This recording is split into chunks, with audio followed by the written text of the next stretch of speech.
Good evening. Please have a seat.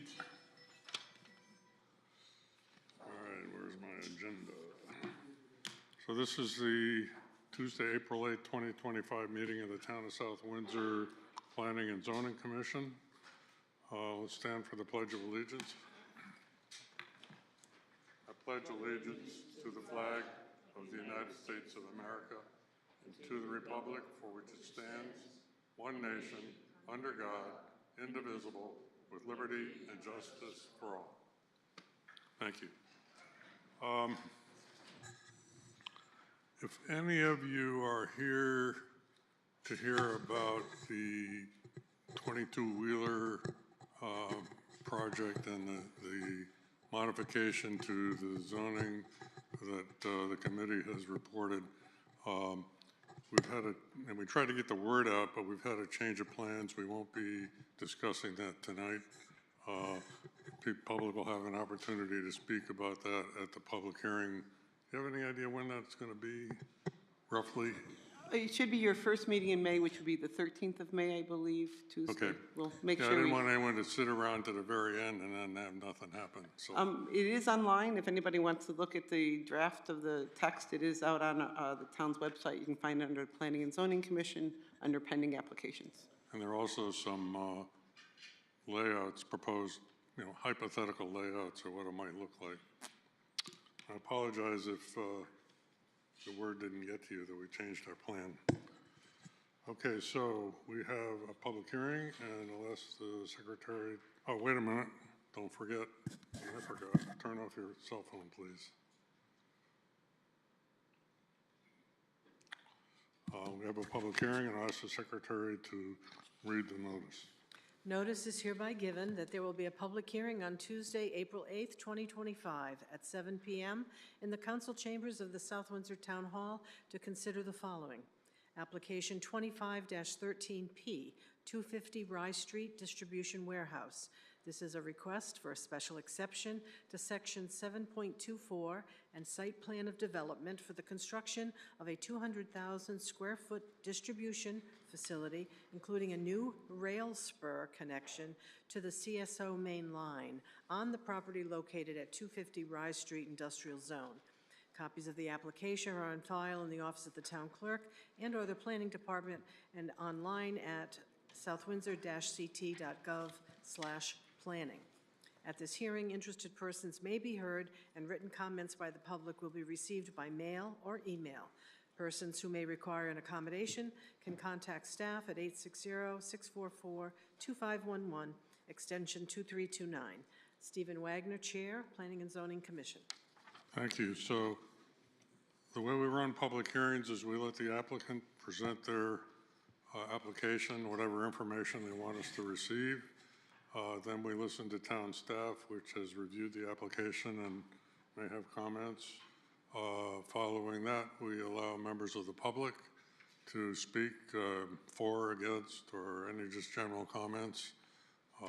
And following that, members of the commission will have their opportunity to ask questions and make comments. When the public is speaking, we don't tend to, if you ask a question, we tend not to answer it until later.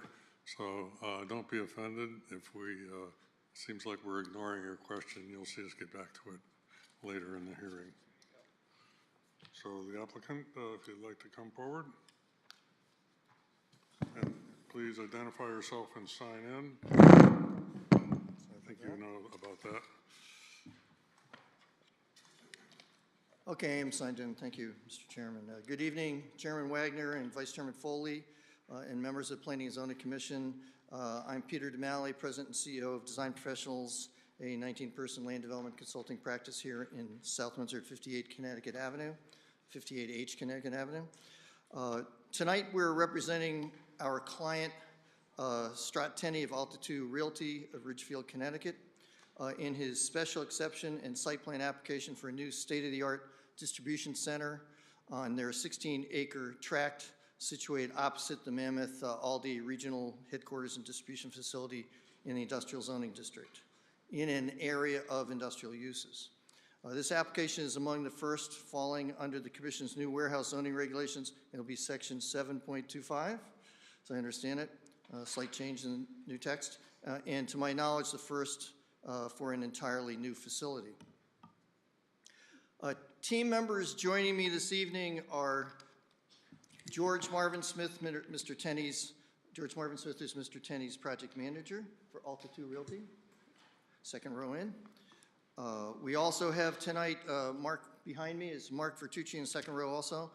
He's licensed professional engineer in Connecticut. He's vice president of Fuss & O'Neill in Hartford. They recently relocated from Manchester, presenting his traffic engineering analysis. Jason Grant, second one in over there, second row again. Jason Grant is New England president of ARCO, a construction company of Framingham, Massachusetts. They're part of a huge company, he'll describe that, who leads the construction team, which includes Sophie Scheib, sitting to his right. Also we have, and she's ARCO's project manager. And some of you may remember Jason from when he was the project manager for ARCO for the Hyundai Mobis and Vistar distribution centers on Sullivan Avenue. You were there, Kevin? Yes, okay. On Sullivan Avenue, less than a mile from the subject site. Was Stephanie there too? Yeah, okay, great. I don't think anyone else I see. And those two buildings on Sullivan Avenue, which are less than a mile from the subject site. Brandon Conforti, a New England Director of Architecture at GMA Architects, also in Framingham, Mass. Right there at the end, yep. He's presenting his building design. And from DPI, we have Barbara Schmidt. Where's Barbara? Right behind me.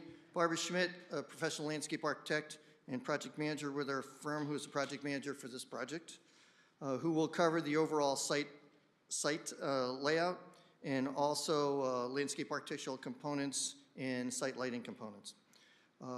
And also Daniel Jameson, who's also behind me here. You've met him before many times. He's our Director of Engineering and will cover the site civil components of our site plan. Other design team members are Matthew Glunt, professional engineer, town resident also, from GEI Consulting in Glastonbury. He's the project's geotechnical engineer.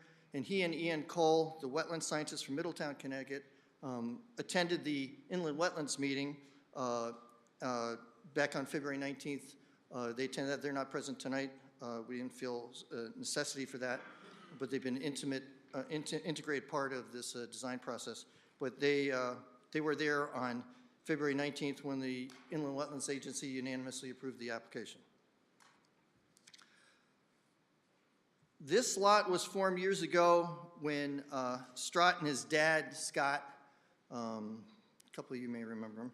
Anyways, his dad acquired 2 acres at the northwest corner of this property right along Rice Street near George Road, not a private street.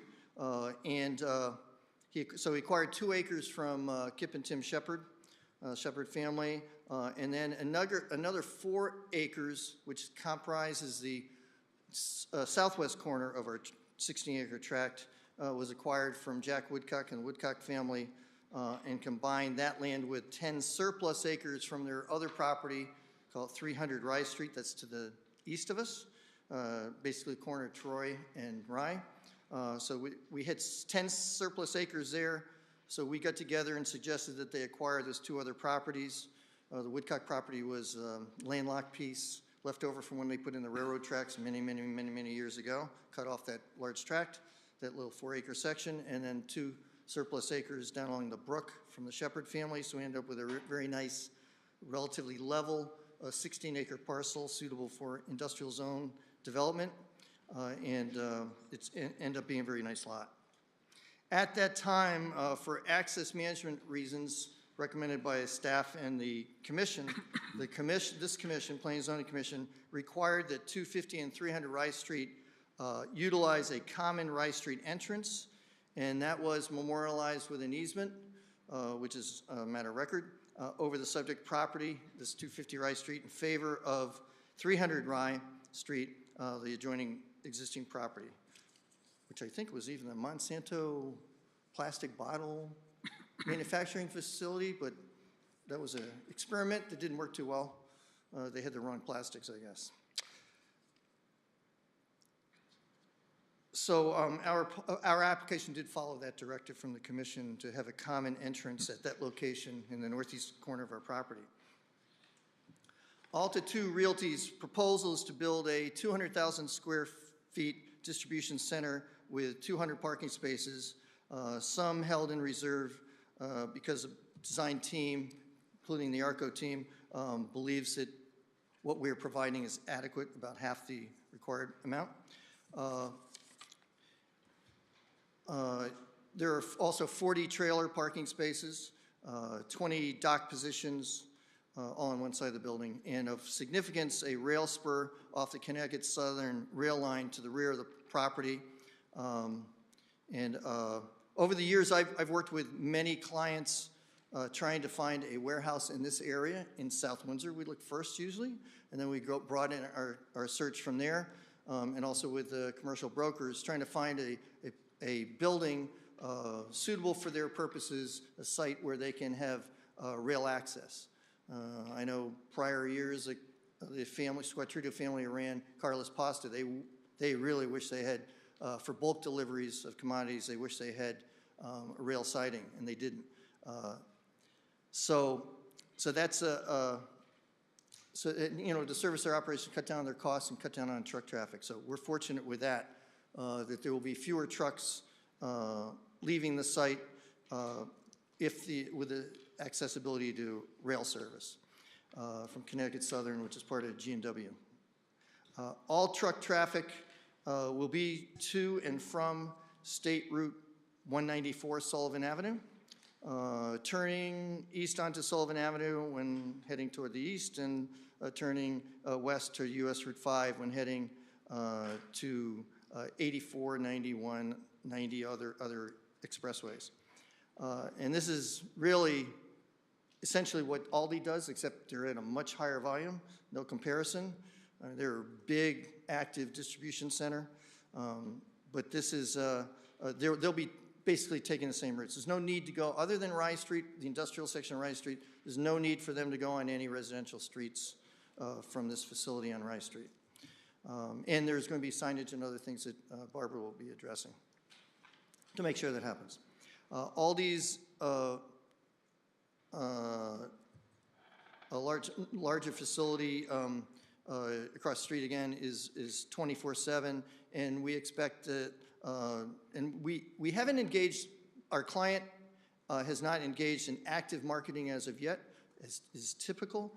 They do that once we know they have an approval and they know when they could deliver a building. You're wasting their time until you have that situation, unless you have someone in advance and they don't have that. So that Scott and Strattenny are pursuing this speculatively at the moment, but have every expectation of proceeding forth with this project in the relatively near term.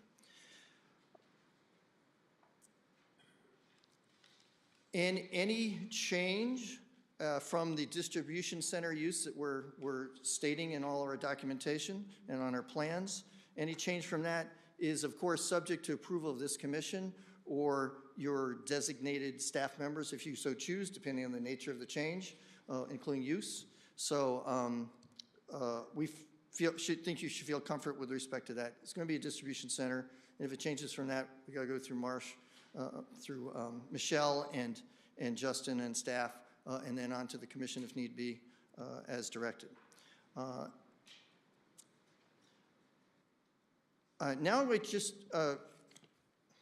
somebody already asked me to abbreviate my remarks, so that's what I'm doing. So I'm going to just, with that note, I'm just going to turn it over to Barbara Schmidt, who's project manager from DPI, again, licensed landscape architect in the state of Connecticut, among other states, and who will introduce the overall site layout, landscape architecture, and site lighting elements. Barb.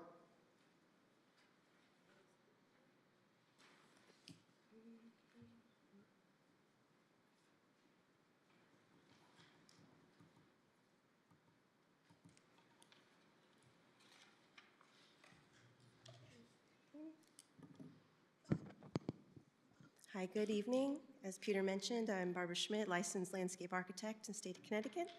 Let me get sheet one.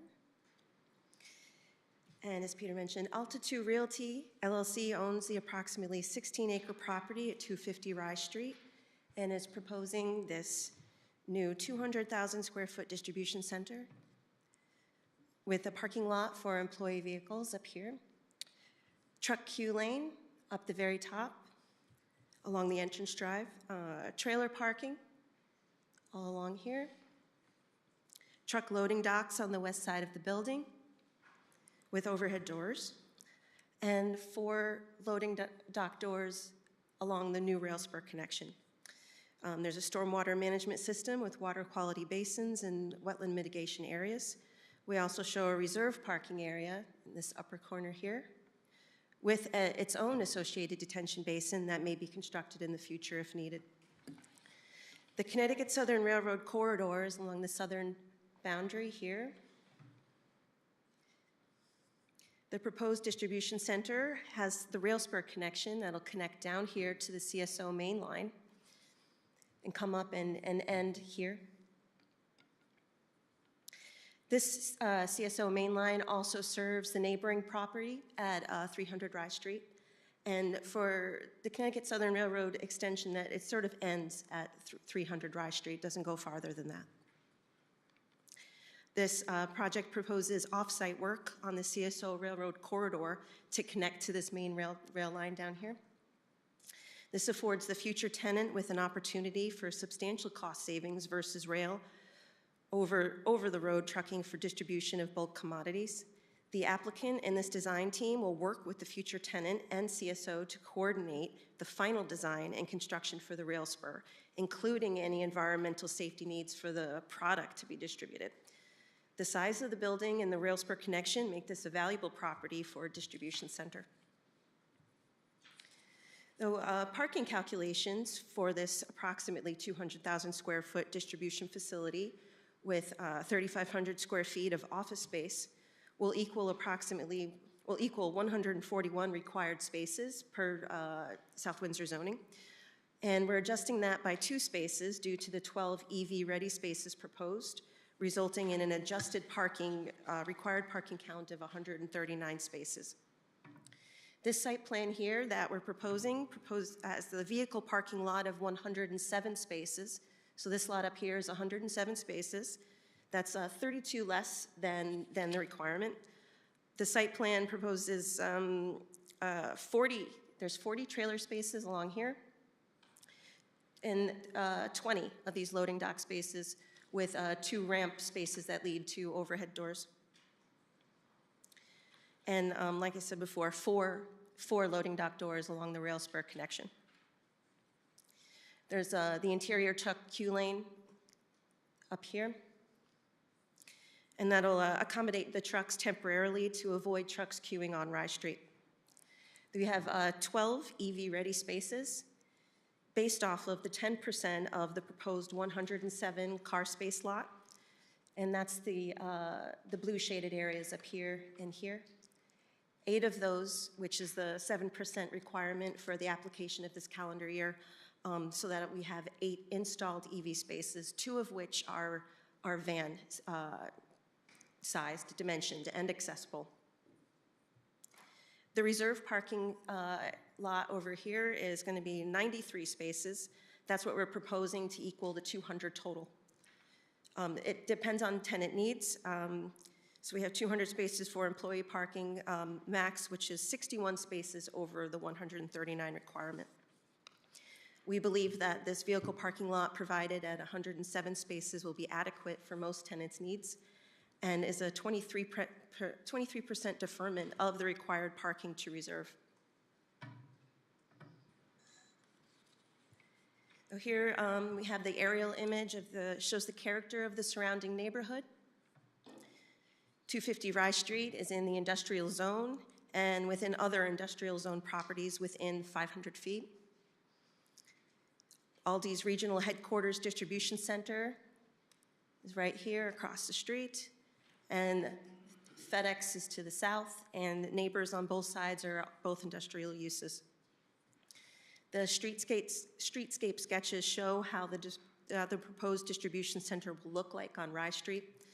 The site has been graded to maintain the existing dense tree line along Rye Street and is proposed to be supplemented with evergreen understory rhododendrons and arborvitae that will provide additional screening at viewing heights and will assist with the town zoning regulations for those performance standards for noise.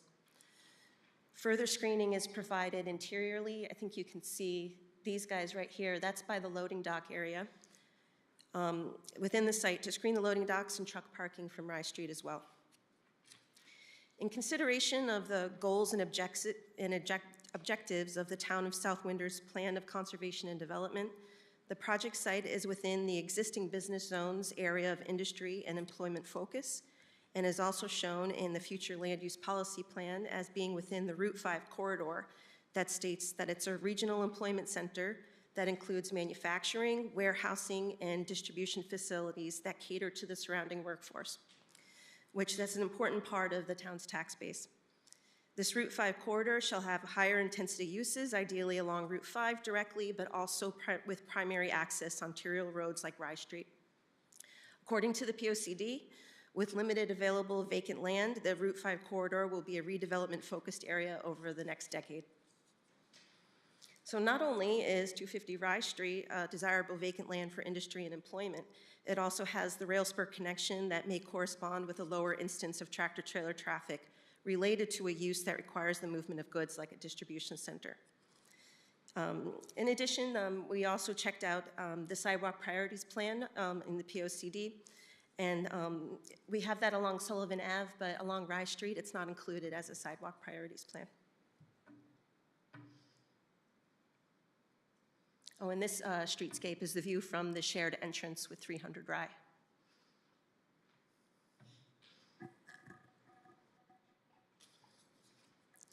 So here we show the separation distance map that shows the 500-foot radius of the industrial uses at 250 Rye Street related to the nearest residential zone, which is here. And here's the tractor-trailer route map that shows the intention of the controlled tractor-trailer traffic entering and leaving the site, all on the Route 5 side of Rye Street, away from the residential areas. The US Route 5 connection leads to I-91, I-90, I-291, and Route 2, and the connection to Route 194 Sullivan Ave and Route 30 will connect with I-84. As Peter mentioned, the commission, we share the entrance to 300 Rye Street. Signage to direct all tractor-trailer traffic for both sites will be at the exit, directing them to turn left only.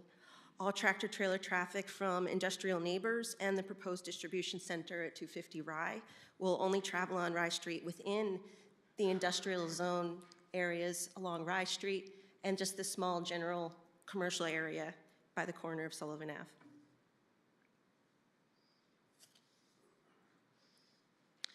Here's a nice rendering on the architect's really nice 3D rendering of the building that they'll present when they're up. But this is just about the plantings. This is in addition to the screening requirements. This graphic shows the entrance, foundation plantings, and some parking lot plantings. We have fast-growing arborvitaes are here on the loading dock to further screen the view at the loading dock, which is also 4 feet lower than the grade at the entrance. And in the parking lot are recommended street trees species and hardy native ground covers. And aside from these flowering daylilies, the rest of the plantings at the building entrance are evergreen. Most of the plantings on site, even the ornamental plantings, have ecological value.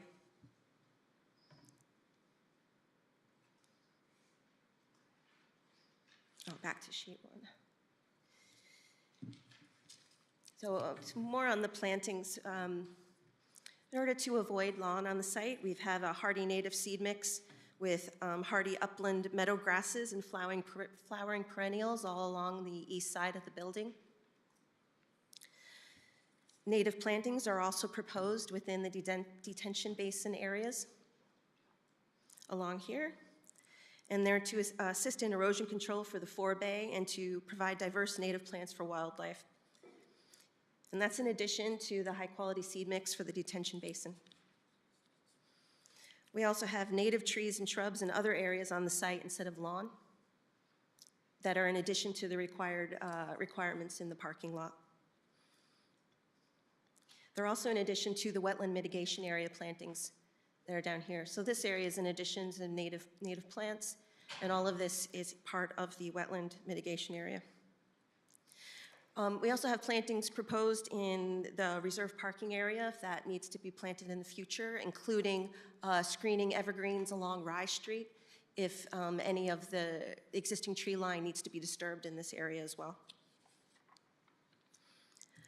As Peter mentioned, this project received unanimous Inland Wetlands Agency approval with conditions on February 19th.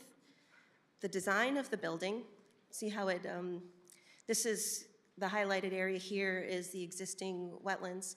And we started off conceptually with trying to respect the wetland on the property. We wanted to avoid wetland disturbance, and most of the wetland disturbance that we have is unavoidable due to the rail connection. So most of the wetland disturbance is due to this rail connection that comes up and then through. This project proposes a landscape plan that provides a new wetland mitigation area. So this area here with the plantings is the new wetland mitigation area.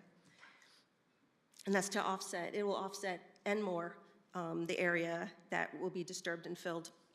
In consultation with the project's wetland scientist, we propose to plant the wetland shrubs with species that are existing on site already into the areas that are adjacent to the existing wetlands that he had seen that were transforming into wetlands. There's an old growth forest, and there were many tip overs and divots in the ground, and it was changing to wetlands. So we decided to make sure we can leave as many existing trees as possible and plant within them. And that'll expand upon the wetlands that are existing and not disturb any existing trees in the process. The stormwater plan also shows that some of the clean roof leader runoff, which will come off the building here, it's only part of it, but it'll be a good amount, will beneficially recharge this newly created wetland area and the existing wetland to remain undisturbed, which is all of this is undisturbed in here. The wetland mitigation plan has been noted in the wetland report that it provides an increased performance over the existing wetland functions, and also notes that the plan, including the erosion and sedimentation control measures, site layout, and stormwater management plan, respects the integrity of the environment. For lighting, the plan, we have LED fixtures that are low profile, attractive, and dark sky friendly. Pole heights are set to 24 feet tall with fixtures along this leak-off area along this side of the parking lot, have a 4-foot concrete base with the pole heights adjusted to be 24 feet total. The project will be served by public water and sewer. The fire marshal has reviewed the plans and has made recommendations for the appropriate number of hydrants, locations, and for fire apparatus maneuvering space and for building access, including the proposed fire truck access drive, which we have down here that he's reviewed. A fire suppression water tank is shown on the plans over here. However, it will be sized during future coordination with public utilities if required. And now for the information about the stormwater management, I'd like to bring up Daniel Jameson.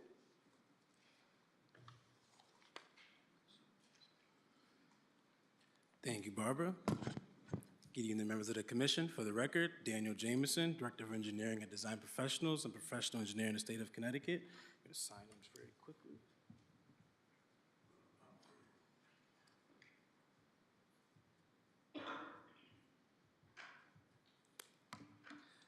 Guessing as Barbara mentioned, I'll be here to talk about the stormwater management and some engineering components of the site plan. So for stormwater management, all runoff, and I'll just use the cursor, from the proposed impervious surfaces will be conveyed to one of two water quality basins for detention and treatment. The northerly water quality basin will not be constructed at this time, but has been designed to detain and treat runoff from the reserved parking area once they're constructed. The southern water quality basin will detain and treat runoff from the proposed warehouse building and surrounding impervious surfaces. Runoff from the east and the north sides of the building will be conveyed through a subsurface culvert system where it will be treated in a hydrodynamic separator approximately in this vicinity before being directed to the water quality basin for detention. And then runoff from the loading area on the west side of the building will sheet flow to a proposed paved leak-off or stone strip that would provide energy dissipation prior to falling into the forebay along the edge of the water quality basin. We are also proposing an extension to, there's an existing pipe that conveys water from our southerly neighbor underneath the railroad into this unnamed brook here that is on the west side of our property. In this area, we are going to be proposing an extension to that to allow that pipe to be extended underneath our new rail spur. We're also proposing another crossing culvert underneath our rail spur to allow drainage from the south side of our building to still convey and flow now through our water quality basin to make its way to the unnamed brook as it does today. And as Barbara mentioned, runoff from a portion of the roof area will discharge to the wetland mitigation area to provide hydration prior to spilling over into the southern water quality basin. As stated, the northern basin is not needed at this time to convey flows from the proposed improvements to be constructed now. It is only needed to convey flows from the reserved parking area, so the undisturbed area to be left to remain. Until that time, that flow is, model results show that that flow is okay to be left to make its way to the unnamed brook undetained until the time that the reserved parking is needed. So as stated, we have those two water quality basins, and for water quality, the water quality volume provided was sized to provide, consider the 1.3-inch rain event as recommended in the 2024 Connecticut Water Quality Manual. Due to observed high groundwater conditions, we were not able to take credit for retaining the water quality volume on site as required in Standard 1 of the manual. But in lieu of that, we have instead provided additional treatment of the runoff by, one, providing the wet pool volume for all impervious surfaces, but also the additional treatment of the piped runoff through the hydrodynamic separator, which will provide the 80% TSS removal from those areas draining to it. And then for erosion control, erosion sedimentation controls, we followed guidelines in the 2024 Connecticut Erosion and Sedimentation Control Guidelines for selection and sizing of applicable control measures. We have construction entrances, silt fence, inlet protection, and temporary sediment traps are proposed to control the transmission of sediment off the property during construction. The total site disturbance for the proposed improvements is estimated to be approximately 13.6 acres. With this, we will be pursuing a CTDEP general permit for discharge of stormwater during construction activities prior to the start of construction. We have also received comments from Town Engineer Jeff Doolittle regarding the project. Our last plan set did include updates to satisfy those comments. So more than happy to go over any of those comments or any of our responses to those comments. But that about summarizes the engineering components. At this time, I will turn it over to our traffic engineer, Mark Vertucci of Fuss & O'Neill, to discuss traffic components. Thank you so much.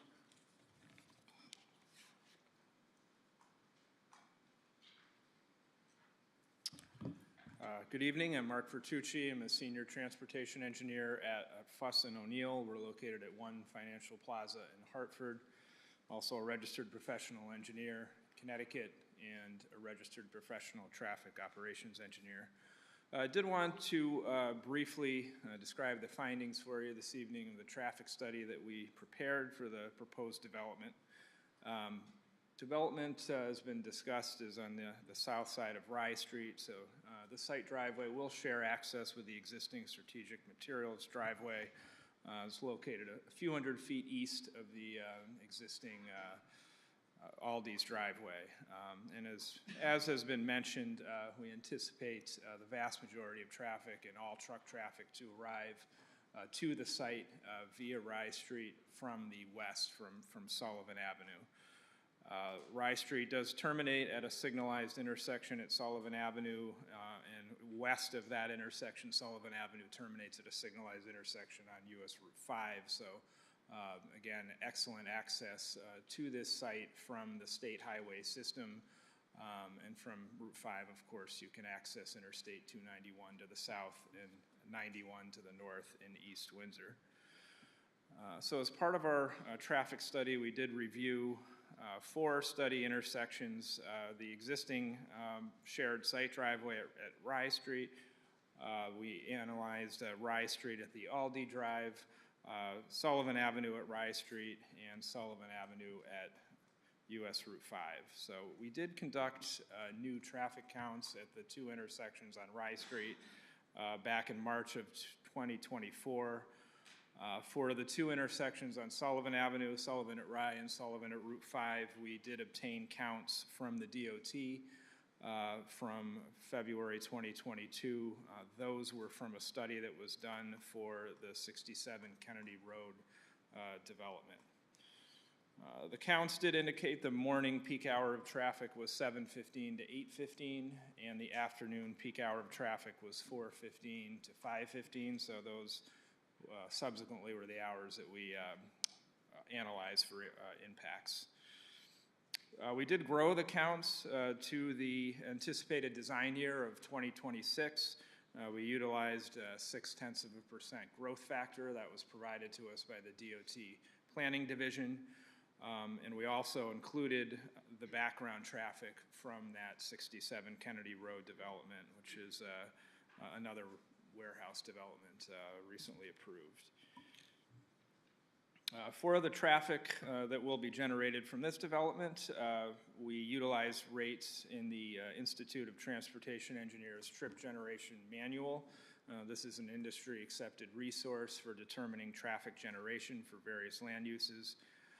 For this development, we did use ITE Land Use Code 150 for warehousing, and for the approximately 200,000 square foot building that is proposed here, the manual projects will be generating 48 new vehicle trips in the morning peak hour of traffic and 50 new vehicle trips in the afternoon peak hour of traffic. We did not take any credit for the rail access that is available to this site, so those trips projections should be considered conservative. We did then analyze our study intersections, so we took our 2026 background traffic without this proposed development. We then added the traffic generation to determine the 2026 build condition volumes with the development traffic. And we analyzed all 4 of our study intersections, comparing the results of the background versus the build condition analysis. When we do analysis, as you probably know, we rate our intersections on a level of service scale, which is a report card type scale of A to F.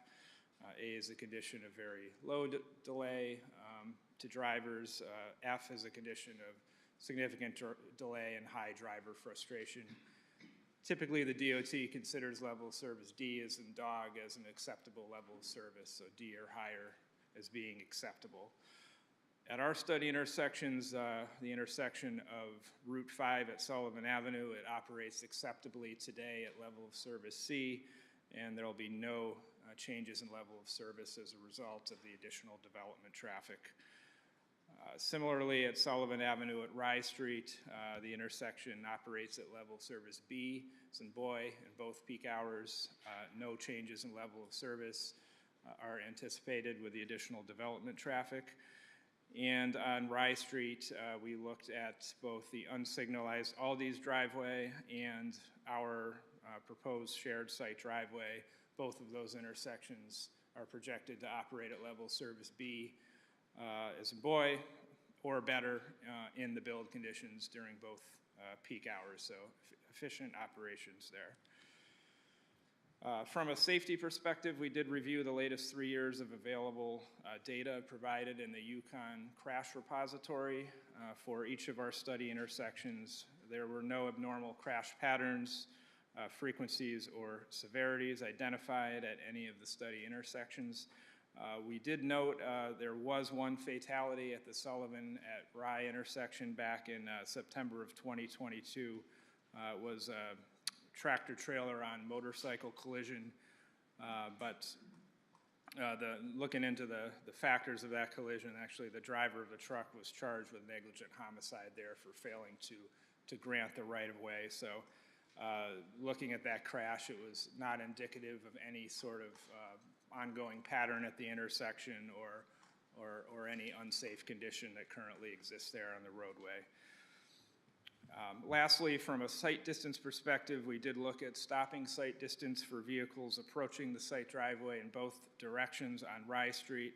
That sight distance does exceed DOT criteria for the design speed to allow drivers on Rye Street to be able to safely react, slow down, and stop in advance of a vehicle turning out of the site driveway. So we did conclude that the proposed warehouse development will not have a significant impact to traffic operations in the study area, and traffic will be able to safely enter and exit the site and can be safely accommodated throughout the adjacent road network. I did want to note this development being it's 200,000 square feet roughly, it will require it will trigger submission to the Office of the State Traffic Administration, OSTA, for an administrative decision review. So if we did achieve approval here at the town level, we would have to go to the DOT, and they'd be thoroughly taking a look at this development as well. I can take any questions at the end, but we have a little bit more of our presentation. I'm going to turn it over now to Jason Grant of ARCO Construction. Thank you.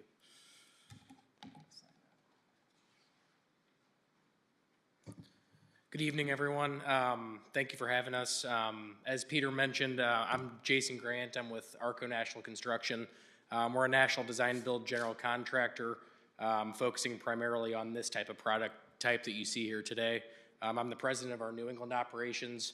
As Peter mentioned also, I started with ARCO as a project manager, and have been lucky enough to be a part of multiple projects in the town of South Windsor, all with design professionals, so happy to be back. We're the number 1 design builder of this product type in the country, of warehouse and distribution. This is a great Class A distribution product. My part of the presentation is going to be relatively short before I kick it over to Brandon Conforti, who's with GMA Architects. Brandon leads up our architectural group here that's a part of ARCO in New England. I'll let him get into some more specifics on the design, but this is a Class A investment grade tilt-up concrete building, similar to other product types like the Vistar and Hyundai Mobis buildings on Sullivan Avenue. It's got clear heights that are consistent with this type of Class A building throughout this area surrounding towns, New England and the country, with state-of-the-art fire protection systems, ESFR sprinklers. Peter and team have put together a great plan. It's a great layout. Barbara mentioned earlier that the parking counts are about just over 100 spaces, which is about 1 per 2,000 square feet of the building, which is consistent with what we see in this type of product type in this market and throughout the country for distribution projects just like this. Similar to everyone else, I'll be happy to answer any questions surrounding any aspects of the design that Brandon can't answer tonight for any reason, or anything else related to our expertise in this product type. So with that, I'll turn it over to Brandon to talk more specifics on the design. Thank you.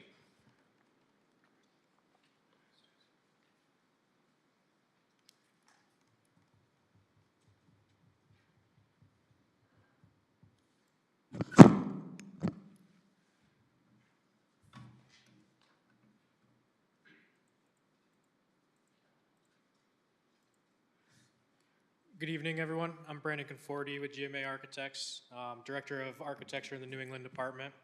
Here to walk you through our proposed development at 250 Rye Street. As you see up on the screen, we have comprised a footprint of about 200,000 square feet with ability for future mezzanine, depending on what the end tenant needs. The building's been designed with the most flexibility for the market.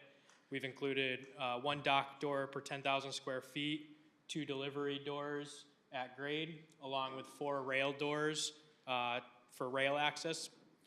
On top of this, we've also accommodated existing parking along with reserved parking and trailers parking. The building that we're proposing is a tilt-up concrete wall panel.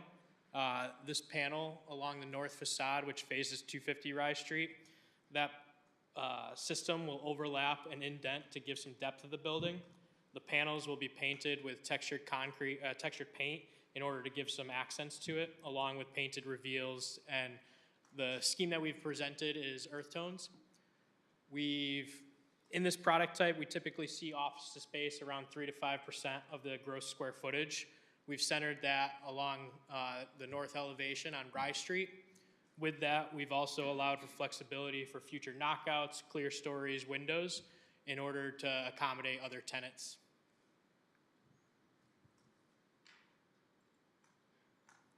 As you see up on the screen, this is our concept corner looking at the dock wall. As we've gone into kind of landscape, we will have some shielding to the docks, separating that from the parking. At this corner, this is around where our reserved parking space is. But as you can see, you see the parking lot, the queuing lane, along with the loading dock area.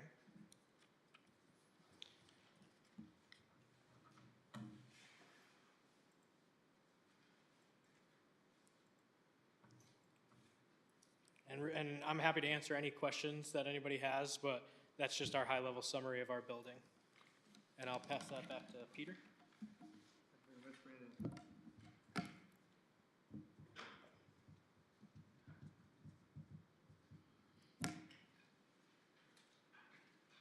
We were asked to be, brevity was a word, so we've tried to keep it as brief as we can. You have a big, busy agenda tonight. Just to summarize, we think we have an application that falls in line with what the commission intended when you revised your zoning regulations in recent history for warehouse uses. And this is a distribution center use, which means it's a little bit more active than the second application you're going to hear tonight, considerably more active than that. But it's right on the money. It's not near in immediate close proximity to any residential area. I think Barb's done a great job on landscape architectural design. She was carefully looking at what we have for a streetscape there, and she argued, and I think successfully, I think she went before Architectural Design Review Committee and town staff stuff, about preserving as much of the vegetation we can along the frontage, even though not all of it was coniferous. A lot of it's deciduous, but it still is dense, and she thought it had a high value for screening, and she supplemented that significantly. And I think the overall aesthetics of her plan and also the wildlife habitat feature, the advantages, I think it's a really great landscape architectural plan. She described the site lighting. Daniel's done a great job with respect to the storm drainage and meeting the new standards for DEP issued just last December. It's a challenge for every site. It's a little bit easier to do it on a new site as opposed to an older site where you're retrofitting. So hopefully they're going to be tweaking it over the years, but he's been able to pull it off and to achieve the water quality standards that we're all looking for and aspiring to.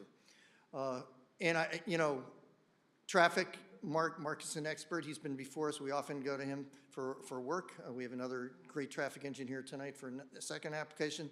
But these guys really know their business. They know these types of facilities, and it's clear that this facility will not have an adverse impact on the surrounding traffic network. With respect to the building, this is a first-class building. As you know, Arco, Jason and his team, Brandon, Sophie, they do these all over New England, and their company does it all over North America. They're the biggest at this. They know exactly what they're doing, and they know the requirements, and they've advised us on all kinds of stuff. They even chimed in on how many park spaces they think we should have, that type of thing. So the design team that George, Marvin Smith, and Strat Tenney assembled for this particular project, I think we've designed something, I think, in keeping with exactly what you wanted. to add to the grand list with industrial enterprises in an industrial area in the industrial zone, surrounded by other industrial uses. So I think this is consistent with what you want. And the entire design team is available for any questions the commission or staff may have. Thank you very much. Thank you. Does that conclude your presentation? That does. We're just available for any Q&A. Okay, so we'll now hear from our staff. Director of Planning, Michelle Light. Thank you, Chairman. It's this request for a special exception to Section 7.25 in Site Plan of Development for the construction of a 200,000 square foot distribution facility, including a new rail spur at 250 Rye Street in the industrial zone. The intended use is office and warehouse space for distribution facility. There's no known tenant at this time, and there's no outdoor storage proposed with this application. This is the first application we've seen since we amended our zoning regulations for warehouse and distribution facilities. The applicant has provided us with quite a bit of information. As required, you have a map showing a radius of the 500-foot distance. You have a map showing the truck traffic. I think that was a concern that we had. There's other requirements that are incorporated into the site plan related to tractor parking and things like that. So I'm pleased to say that we've successfully gotten our first application in meeting these requirements. The other thing with the distribution facility is this is now by special exception. I'm not going to read all your criteria, but I've listed in your report the general criteria for a special exception review, and just noting that the commission may impose additional conditions if they feel it's necessary to further some of these special exception criteria. One of the things that we've added to our special exception criteria I would note is noise activities on site. Again, any noise activities would be subject to the town's noise ordinance. It would have to comply with that. Just some of the basic zoning requirements.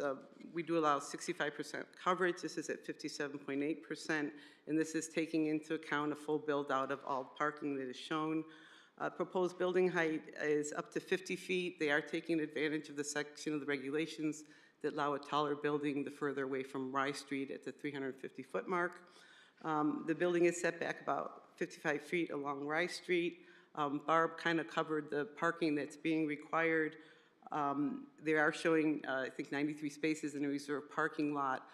Staff would request, if the parking lot were to be constructed, that we get to review it again just at that point to see if there's maybe some landscaping for further screening that may be needed at that time. So that's a suggested approval condition that we have for you tonight. They are providing the EV charging stations as required. She did provide a chart showing as more parking is added, that more parking spaces will also be added with EV charging. All the loading docks are on the southwesterly side of the building. We do require loading docks to be screened from the public way. That is where we see the landscaping plan intermingling some evergreens. Along the frontage there to accomplish that screening. There's also landscaping interspersed throughout the project. I know Justin did have some comments on the landscaping that have been accommodated with revised plans. There's currently one access drive that is servicing the site, also services the property to the north, the Strategic Solution Facility at 140 Rye Street. There are no fences or gates that would impede access into the site. We had asked early on for the traffic pattern to be clarified, and the applicant did add stop signs, stop bars, and signage onto the plan to make sure that people can know how to maneuver on the site. No idling signs have been added. There is an interior queue lane that has been added along the access drive in the event that additional queuing is needed. Would remind the applicant is their responsibility to accommodate all queuing, and again, staff would have a recommended approval condition along those lines that if any queuing were to occur on Rye Street, that the applicant would be responsible for addressing the issue. As indicated, there are no sidewalks shown in our POCD, and the applicant is not proposing any sidewalks along this section of Rye Street. A traffic study has been submitted and has been reviewed by staff. This will be subject to an OSTA administrative approval. They do have full jurisdiction over any changes to any of the signs on state highways, which would be Sullivan Ave or Route 5. The police department has reviewed the traffic report and hasn't expressed any concerns to our department at this point. We would request that any final plans met any of the requirements that the state requires, that those be incorporated into final plans to staff. The Fire Marshal's Office and police have reviewed the layout and have no additional comments on the plans. As indicated, there's a regulated area of wetlands on the site. Wetlands did hold 2 public hearings and approved the project on February 19th. They had some standard approval conditions, but also requiring a bond in the amount of $35,000 for E&S measures, $35,000 for stormwater system installation, and a $5,000 for the mitigation area. That's plantings, which they require to be held for a 3-year period of time. I would highlight that this property is in the industrial zone. It is surrounded by industrial properties. It does not require any buffer on any of the perimeter, but we do look for landscape screening. They are preserving about 25 feet along the property frontage on Rye Street with, as I mentioned, interplanting screening along that. We do have a detailed landscape plan provided. All the lighting proposed is dark sky compliant lighting, including wall packs as well as 25-foot high poles throughout the site and employee parking areas. They did add some lighting at our request to the southern end of the building in the area of the rail spur. The Architecture Design Review Committee did review this project on March 6th and were satisfied with the project as presented. They did request 2 comments, one that the additional evergreens be put along the Rye Street frontage, and secondly, a note adding that any rooftop units that would be required to be screened from the public ways. It was presented that would be the case, and that's what we would anticipate. Per our regulations, the applicant's required to coordinate with DEEP on the natural diversity database. They will be performing that as part of their construction activity for the stormwater discharge permit. This project will be serviced by Public Water and Sewer. Water Pollution Control Authority is required. If this application is approved, there are no other planning modifications requested at this time. Thank you. I do have a brief engineering comment to add to the record, if I can. This is from Jeff Doolittle, dated today, related to 250 Rye Street. Our engineering comments have been addressed on the revised plans for the above application, with one exception. Comment 1 about reducing peak development stormwater flow off-site was addressed in the updated stormwater, but not on the plans. The stormwater detention basin outlet controls need to be updated on Plan C and D4 and elsewhere as required to agree with the stormwater report. That's Jeff Doolittle. Thank you. And System Planner Russo, any comments? Thank you. Okay, at this time we'll hear from members of the public who are welcome to speak in favor or against it or have general comments of any type. I don't think we're going to have enough people that we need to have a time limit, but I do ask you to be as brief as possible. Anybody from the public who would like to speak about this application? Hearing and seeing none. I think you do have one letter that was submitted. Okay.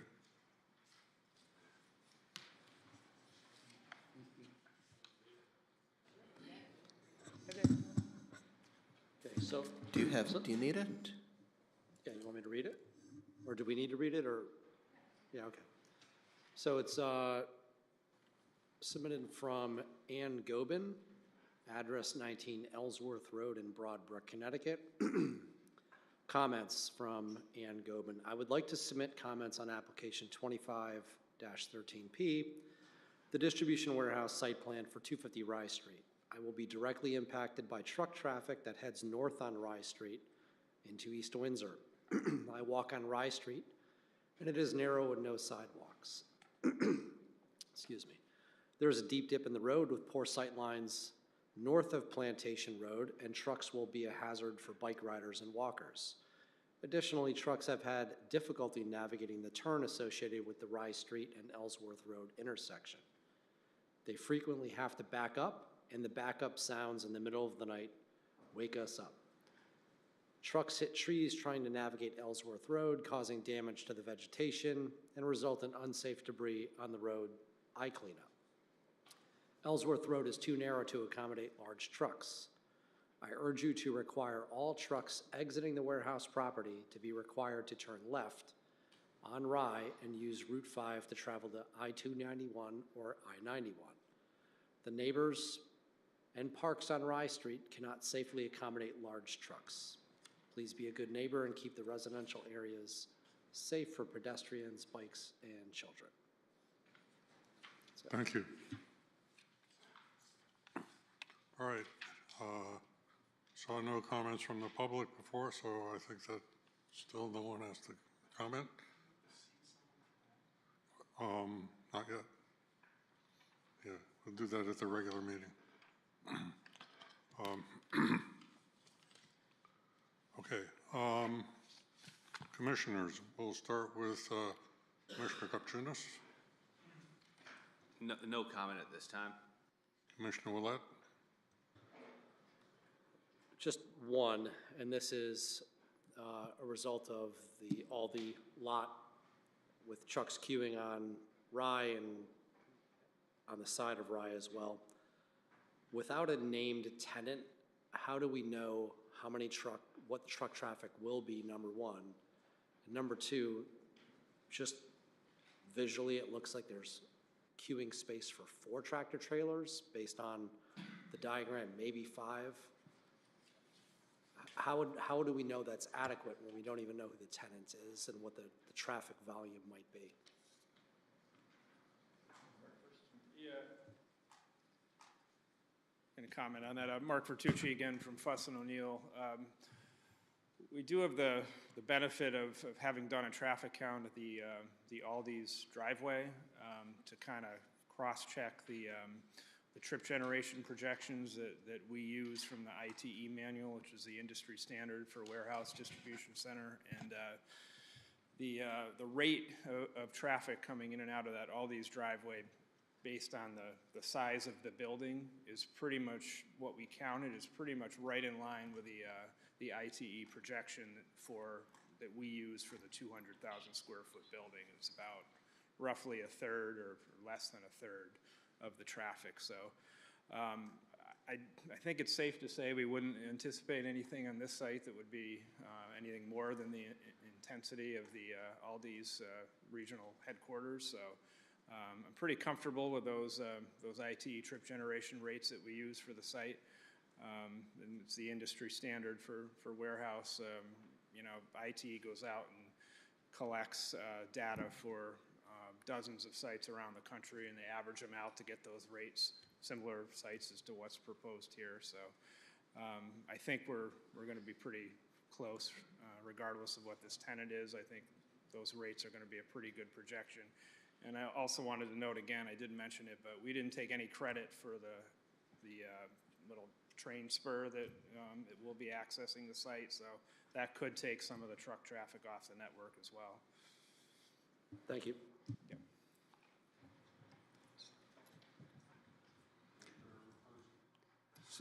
Mark, stay there because I'm going to pick up on that. And Michelle, you may be able to chime in on this. So over the last number of years, there have been a number of instances where truck queuing as a result of Aldi has come up. It seems to have been an issue. And it's hard for me to wrap my head around how, if that's an issue, and now we're going from 16 acres of woods to a warehouse with truck traffic, how that isn't going to exacerbate it. So walk me through that, if you will. Yeah, I wasn't, I know Peter was involved with the Aldi's application, but I am aware of what the issue was there. I think that was largely the fact that they were underparked on the site. There were some internal operational issues there that the trucks couldn't get in, and it was causing a backup on the driveway, and then they would in turn queue on Rye Street. So that was the subject of that application that was before you early in the winter, where DPI has developed a plan to increase the truck queuing on the Aldi's property. There's more truck parking being added, more passenger car parking being added. That should clear that whole situation up. So it wasn't that Aldi's was generating more traffic. There was an internal issue that was resulting in on-site issue was resulting in congestion on Rye Street. So Michelle, do we think that's been resolved? Well, you approved a plan that's now under construction to resolve it, right? So they did come in and they've approved something that's going forward. Good. Currently under And we had the benefit of testimony from the operations manager, who'd been there since day one. He knew exactly where the problems, bottlenecks occurred and why they occurred, and that was resolved. And I think the commission was quite satisfied with what his response was. First of all, any truck that's destined for that facility will be allowed in. Previously, there were times when they weren't, so it's an operational issue as opposed to the facility itself, but we also greatly supplemented the ability to store trucks on site, and we added a lot of capacity for queuing, multiple lanes. I think we're up to 3 lanes there for that big facility. In this case, we have this separate queue lane adjacent, closest to Rye Street, and we have another truck lane there also, or can be used for any traffic coming in as well. So we have 2 of those, although we're not taking credit for that, but as a matter of fact, that could accommodate additional if we needed to. And then there's 1 egress lane. So we, unlike what we've done in the past, where we didn't have a dedicated queue lane, we have that, and we know what happened with Aldi, and that's being addressed by operations people and Mr. Marvin Smith and Mr. Tenney and others involved with that when we get a prospective tenant. That'll be addressed with them. I can assure you that. I'm going to be part of that, I'm sure. So one of you can probably answer my next question, which is, do you have an image to show the rail spur, actually the track of the train and the spur going into the facility? Do you have anything that illustrates that? The site plan shows it coming in. It curves in and it straightens out right at the building, and it goes back in a curve.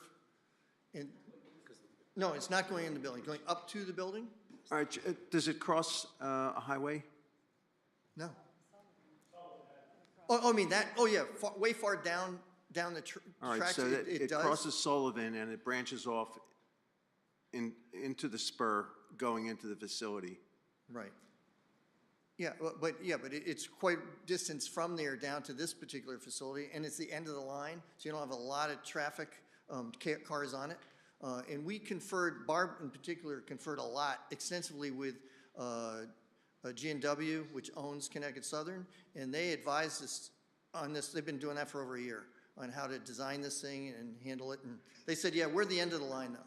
Yeah, so I went to the site today to try and wrap my mind's eye around it. It was hard for me to do that, probably because of the size of the site. But the reason I bring it up is I don't want to run into another what I'll call Home Depot situation, where you have a train stopping, coming to a flat stop, and people can't get across Chapel in that case. And I think we've all experienced that.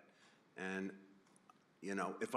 if we're faced with that kind of thing again, I would want to put conditions on approval to not allow that kind of thing to happen.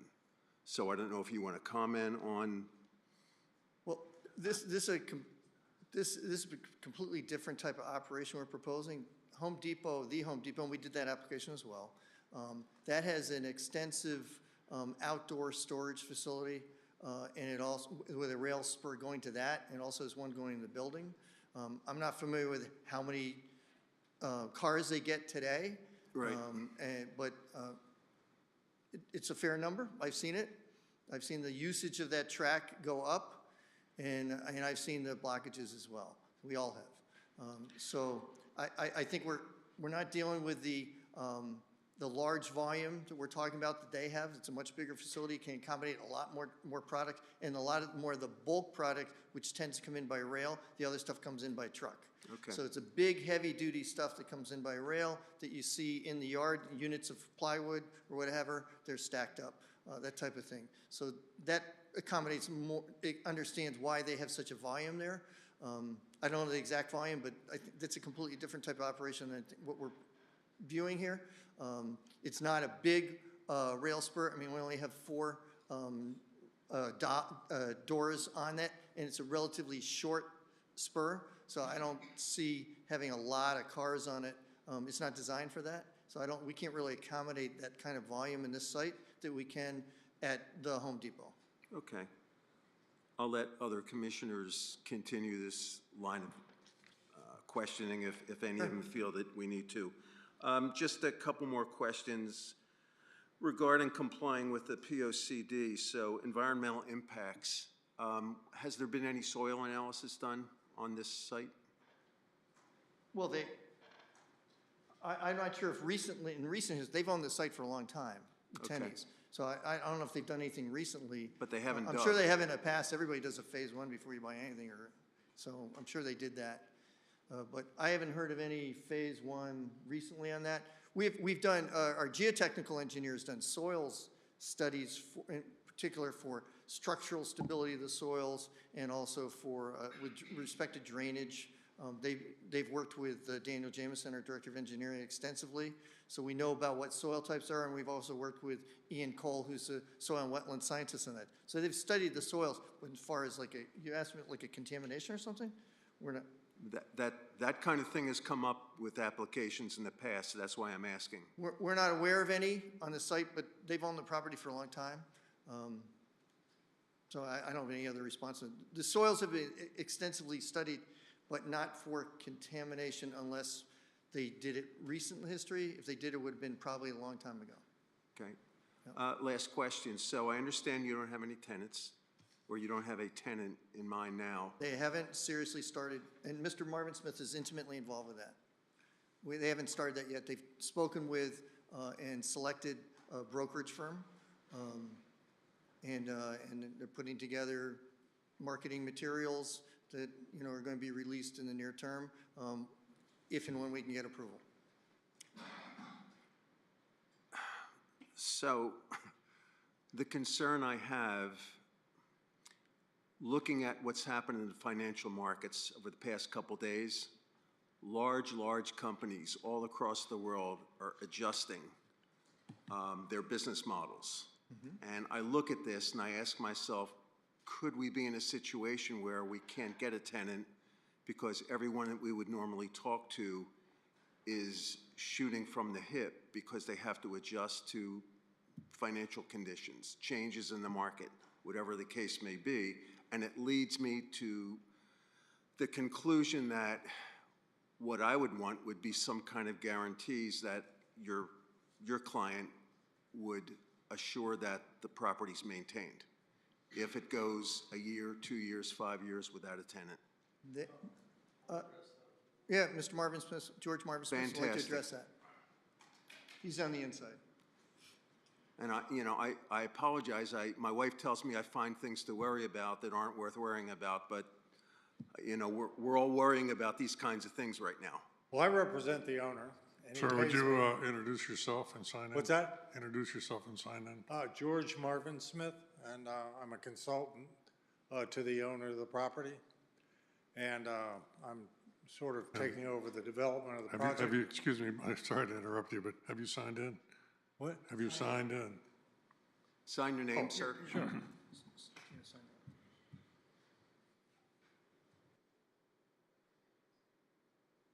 It's a great help to us when the minutes have to be drafted. So to the financial point, which was when I came onto this, the first thing I looked at was the financial risk involved in a development project like this. And the most significant part of this is that we don't have a tenant, and the owners will not start construction until they have a tenant. And even if you have a high-quality tenant that's a credit tenant that's been in business for a long time, you're signing a contract where one party says, when you finish the building in a year and a half or so, I will take occupancy and promise to pay rent for a long time. And then my client goes and drops many millions of dollars to build a building based on a promise to do something in the future. Anybody who advises people is going to say that's a high-risk proposition. It's a promise by one side and a building, a very expensive building on the other side with hope that the promise comes true.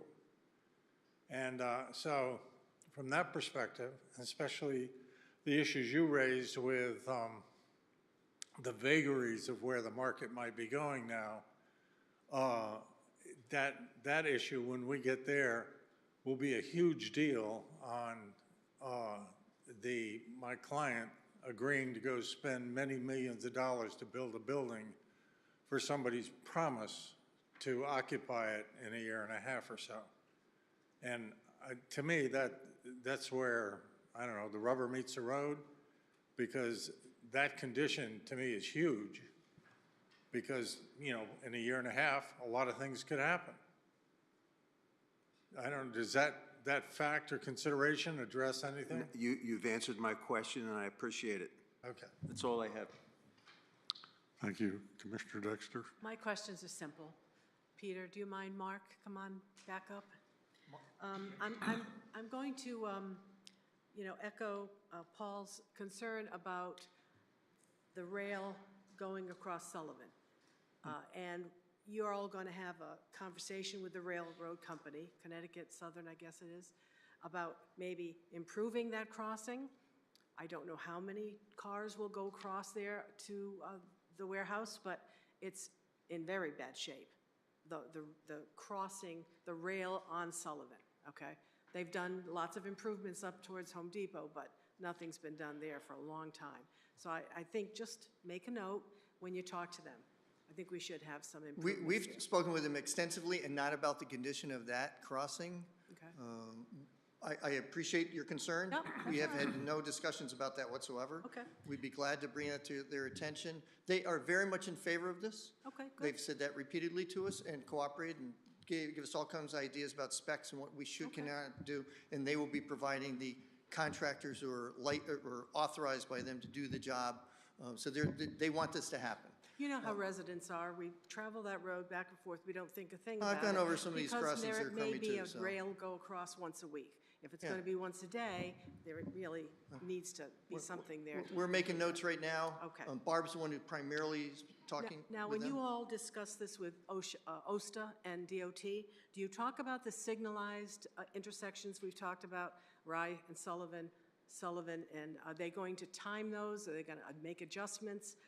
Probably should, even though there's queuing space, I still think there's opportunity there to keep the flow going.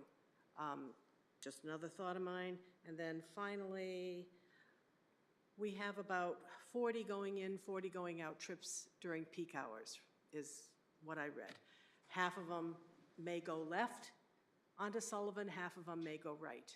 And I'm concerned about the ones going left and traveling down Sullivan, ultimately Buckland to get to 84. The state's got to do something with Sullivan Ave. I know that's not your problem, but when in your discussions with those folks, please make note that we need, exit lanes. We are not exit lanes, but we need wider Sullivan Ave because we're not. The traffic is terrible. Traffic is terrible. You ask anybody in this town. On Sullivan. Yeah. I mean, I think we gotta. When this gets approved, we will go to Yeah. OSTA. They will review the intersections that we studied, which is Rye at Sullivan and Sullivan at Route 5. We don't anticipate many trips going left off of Rye To 84? down Sullivan Okay. towards Manchester. The vast majority are going to be right out towards Route 5 and then coming from 5 and turning left into Rye. That's where your Good. closest access to the interstates are. So I don't think it should not be a significant impact Okay. heading Take your word down on it. Sullivan. Thank And you. as we discussed in a prior application on Sullivan Avenue, easterly of Rye Street, in recent history, we all recognize when they improved Sullivan Avenue last time, quite a few years ago, but when they improved it, they put the catch basins and stuff, drain outs for the storm drainage, offset them. We all thought it was to accommodate either wider lanes or additional lanes. So the state thinks very long-term, and, at some point they may, but there has to be a warrant for it, and they have to think that there's a real problem. And I heard from you tonight, but I haven't heard a lot of talk about Sullivan Avenue having a problem with capacity up that end, but you see more of it. Yeah, You're right. It's just when you get down toward the commercial side of it. yep, It's people coming in and out of everywhere, turning here, turning there. It's crazy. yep. You put 18 more tractor trailers from 7 to 8 in the morning, and it's just a concern. I see it every day. I live right behind the town hall here, and I go for a walk around the town hall, the church, and the library, and I see it. It still seems to be able to get trucks through So far, in the so good. cycle so far. So far, so good. I haven't seen anything other than that. Occasionally, Great, great project, though, really. yeah, thank you. Commissioner Foley? Yeah, hey, Peter, and to go on what Paul was talking about with the backing up on Rise Street with Aldi's, and Aldi's was a logistic issue, or a big part of it was logistics, getting the Oh, no trucks in question. at the nighttime. You know, we're running into that right now at Home Depot as well. This is not gonna have a gate, correct? There's no gates, no guard shacks, this is, We don't have any on the plans, and if we did, we have to come back into the staff, town staff to review it, and if they kick it up to you, they kick it up to you to justify it. because that's what creates the issue. So now I'm looking at the queuing that you have, the area that you have that says reserve parking. Can that be utilized for further queuing? I mean, if we don't go ahead with the reserve parking? can we do- Correct. You mean parking of vehicles, like backing into spaces or something? Tractor trailer trucks, can there be a loop created to accommodate?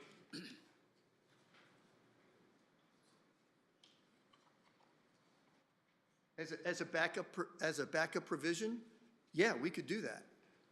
You know, until you need it for reserve parking, you could do that.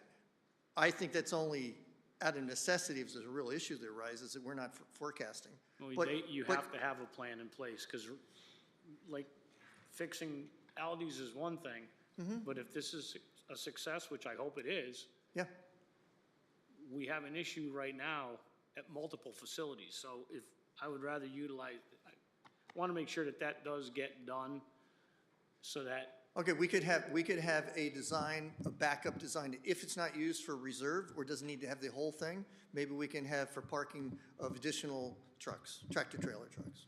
Yeah, I would like to see that reserve area used for tractor we trailer can trucks. do a design for that, yeah. But we don't want to build it unless we need it. Okay. And then it could be in condition, yeah. And then I guess to go on what Commissioner Bernstein has said, this facility, is this, you know, we know we're in a volatile situation with our own town with taxes. Is this been, have they gone, is this going to be with a abatement? I've had no discussions with them. They have, if I may just explain to them for a minute, they have a possibility of tax abatement program. Yep. They want to know if you have an intention at this point of applying for one. Up until you mentioned it, no. Okay. Thank you. Okay. 'Cause- Okay, go sit down. Thank you very much. yeah, Right response. all right. Thank you. That's all. Commissioner Materi? Not to beat the rail question to death, but from what I could see from the pictures, it looks like your neighbor at 300 Yeah. does have a rail spur. They have their own, and the Tennies put that in, yes. As far as you've been able to uncover, have they caused any problems all the way back to I've Sullivan? never heard of it, and I've never seen it. Okay, okay. And then, I've seen it at the other facility you mentioned, everybody mentioned, but I have not seen it there. and then the entranceway that currently is there, that you're going to use for yours, that's also being used for 300, does that have to be widened to accommodate what you're doing? We can address that. What are we doing for the entrance, the widening and stuff? There are tweaks to it, yes. Yeah,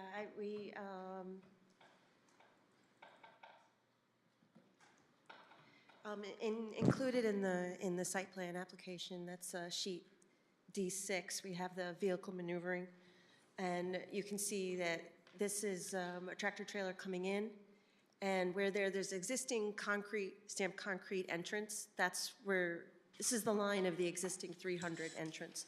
So we're expanding it there, but coming in, it doesn't actually cross over that existing, it's like a mountable stamped concrete island. So, and then this is the coming out. And then we aligned this parking lot, so then the people would come to this exit. So this is sort of getting wider on this side, and this entrance is sort of being maintained by the island that's going to stay sort of there. We're going to reduce it. It comes all the way down here. We're going to reduce it up to here.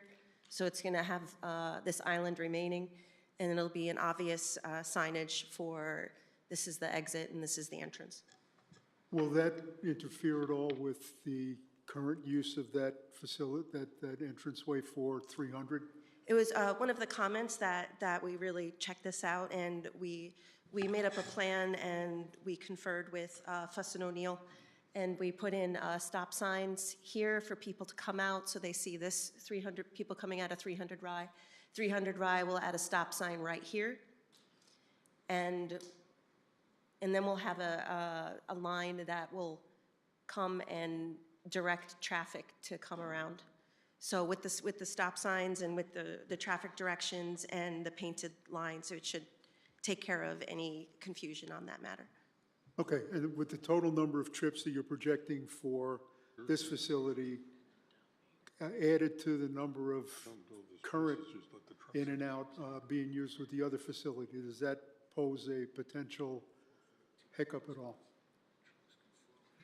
Yeah, the existing facility is only generating about 5 trips in the peak hour, so it's, yeah, it's like one car every, Okay, yeah, just from looking at the 10, 15 picture, I kind of minutes. thought that, but just wanted to make sure that that was taken into account. Okay, Yep. good, thank you very much. I'm good. I was going to just ask a clarifying question to Mark. Sorry. Sorry. Is there such a... Just stay up here. You should just stay. I need Is a there such a chair. thing as a projection for train, like hours or how often a train's going to come by to, drop a payload, pick a payload?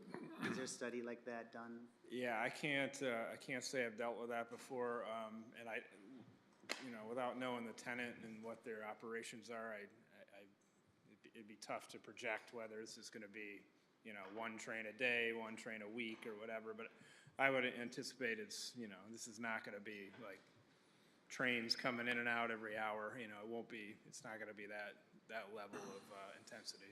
Okay, and on the level of service, the appendices were missing. I didn't see the appendix A through E on the email attachment. I don't know if anybody I else was got looking it. for an A and B.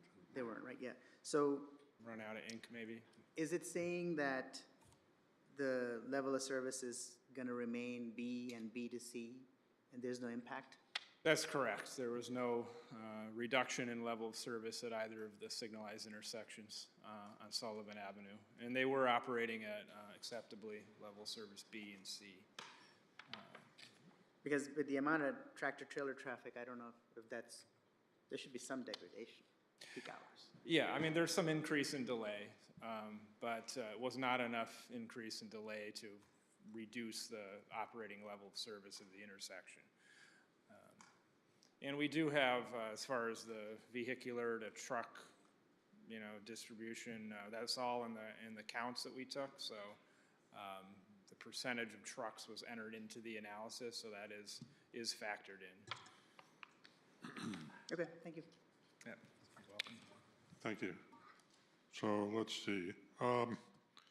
This is kind of an unusual situation. It looks like the reserved parking is actually in a position to, if it's built, affect the wetlands. We do have some bonds, but they might be expired before the decision is needed to build the reserved parking. Do we need a bond where, they start some more construction down there, they come to the staff? How do we make sure they don't create erosion and sediment problem or something? So what would happen is, this approval is good for 5 years and can get a 5-year extension. So a bond could be required for them to go in and do this additionally. If it's, if they complete it and we release all bonds, when they go to do this, a bond would get reestablished before Great. construction. Okay, that answers my question. May I also opine on that, introduce some information? That's it. When we went to Inland Wetlands Agency, there's no impact if we build the reserve on the wetlands. We're not touching the wetlands. The only area we're touching the wetlands is for the rail spur. Yeah, I'm thinking more of the erosion sediment control issue. Oh, well, yeah, that's covered. Yep, as Michelle indicated, yep. I think I would second Commissioner Foley's idea of holding the reserve parking as a possible place to add additional queuing. I thought I heard you also say that there was another place on here where you can do queuing besides along, right along the entrance road. Oh, yes, there is we have unlike prior applications, we did it with Aldi, but we added a whole bunch of queue lanes. But we have now a designated queue lane just for trucks. So they can be queuing there, and then beside that is another lane can accommodate trucks, but it's not the queuing lane per se. So we're having 2 lanes coming in. Okay, I see the queue lanes that are identified just off of Rye Street, parallel to Rye Street. Yes. So what's the other place? Okay, so there's one main access drive coming in, and adjacent to that, closer to Rye Street, there's a queue lane. So you can, just for queuing of trucks. So it's an excellent additional thing that we've come up with, and yeah. I heard someone say, and I forget who it was, that there's another area to do queuing, and it's, I see the one that's labeled truck queuing lane in a couple places, but what's the alternative, or is there one? Well, we can accommodate we have 40 spaces for trailers and trucks if they need to temporarily pull over also. We have those opposite the loading docks. And any empty loading docks, you can temporarily put them there too, until they're ready for them at a particular loading dock. So there's a lot of areas where you can queue people or trucks as they come in. The key thing was for Aldi, as the operations manager told us, again, he'd been there since day one when it opened, was that you allow everybody in that's designated there. And the only time you reject somebody, you make them turn around, is if they're not destined for that particular facility. That's other than you let them in. That was a key thing that came, I think, that was the biggest highlight I thought of when we went in with the last application to Aldi. That you just don't have a gatekeeper that stops it dead. Okay. Yeah. All right. I also thought I heard that the train spur might or might not be built as part of the project. Excuse me? I thought I heard that the train spur is not necessarily going to be built. It would only be built if necessary. I don't know what the conditions are where you might not build the train spur, which we're really taking credit for.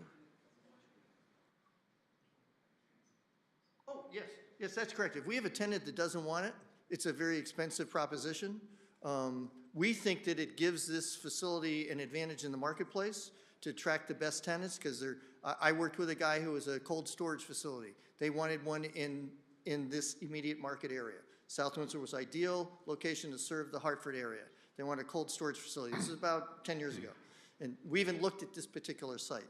It didn't happen, but there are people who really want it, but we may find out, George and his marketing team may find out that there isn't a sufficient demand. They find somebody who wants it, and they don't want the rail, and then we don't do it, and we have less wetlands impact as well. Okay, I understand. We think it will be in demand. I think I'd like to go back and comment about Home Depot, and I don't know, I mean, I know it's not your problem, but it's an issue. We were assured in this commission meeting that the trains would not stop on Chapel Road, that they would pull past and wait there.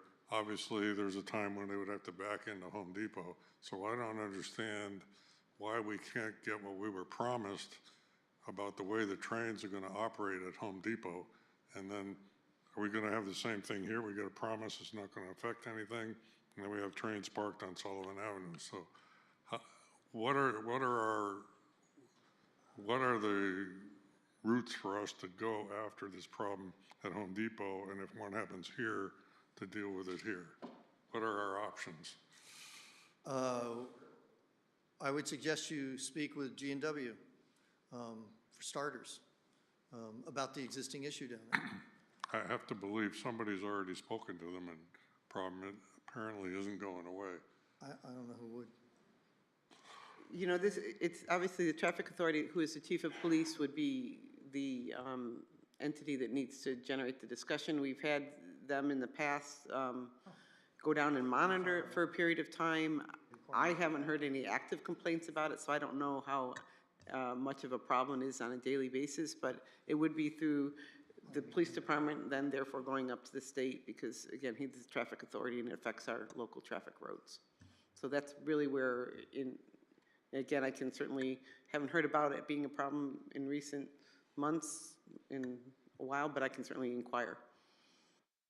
Report back to you. We'd be glad to help you whenever we can, Michelle, in terms of coordinating with them. We have phone numbers, we have names. But as it relates to this application, you know, again, this is a special exception application. Since we don't know whether the rail is going to be used or not used, you could fashion an approval condition that requires them to return to you to explain the use of the rail when and if it is proposed as part of the distribution facility operations. That they do what? That they return to you to explain how the rail is going to be used as part of the distribution facility operations, since they can't tell you that at this moment. Can we limit the number of cars in the train? I don't really know if it would be appropriate, because I don't really think we have enough information to know what would or wouldn't be impactful. I think what you could look for is information related to the impacts of it as part of the operations. Okay, I think I might want to take that under advisement. I'm not sure I want to make them come back in here for something that we're supposedly approving tonight, but I guess that's an option we can discuss during our deliberation. I am concerned that we're trying to market something. If we don't have a rail spur, we need to know that we're going to have a rail spur, and that you can require that they come back in and talk to the staff, and if so, talk to the commission. Yeah, I'm not suggesting not approving it, just operating. Wait a minute, two people talking. What was that? I think if you're going to approve the site as we've designed it with a rail spur, which is important for the marketing of this particular property, that you do approve it, but you can have a condition that we have to come back to discuss how it's going to be handled operationally. Will there be any potential for stopping traffic on Sullivan Avenue? And there's I know a DOT part of the process. I mean, when we did Jason probably remembers that, when we did Hyundai and Vistar, the rail people at DOT that govern that, that regulate that, were front and center at every meeting we had at OSTA. With the whole set, they have a whole team from every department, like 3 guys from one department, but they dealt with that. They wanted to make sure we were not going to impede the flow of traffic and that the rail could go through as well. They had people from all sides. So when Mark, and Mark's the expert on this, when Mark goes to OSTA, I'm sure that's going to be addressed. That rail can be accommodated, won't impede that, and also that the traffic on State Highway, which is State Route 194, Sullivan Avenue, will not be impeded. So I'm sure that's going to come up. Okay, I appreciate hearing about that. Thank you. Part, yes. Okay, any other comments from commissioners or any other concerns? Do you see any need to hold a public hearing? Yeah. Applicant, are you happy to let us close the public hearing? We'd be delighted. Okay. Need a motion to close it? Motion to close the public hearing. All those in favor? Aye. Any opposed? Passes unanimously.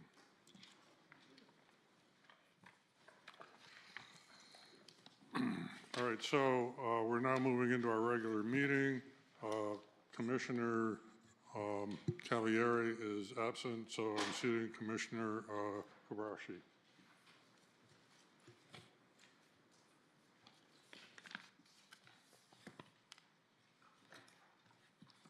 And just give us a chance to shuffle paper here.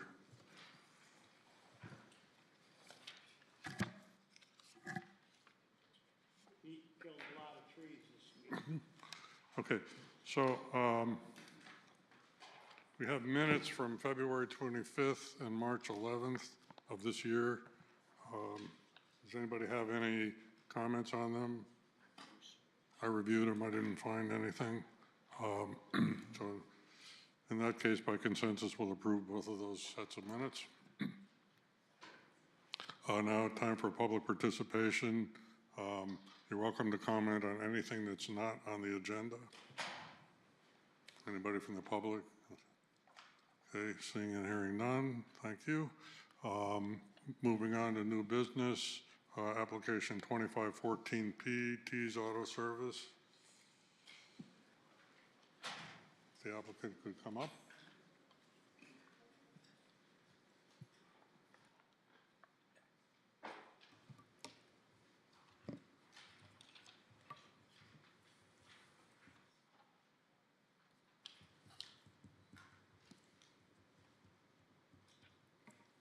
So just so I could make sure the whole purpose of this is, it's a request for renewal of a 2-year temporary conditional permit, section 2.13A, to allow 4 vehicles for sale at 718 Ellington Road in RC zone.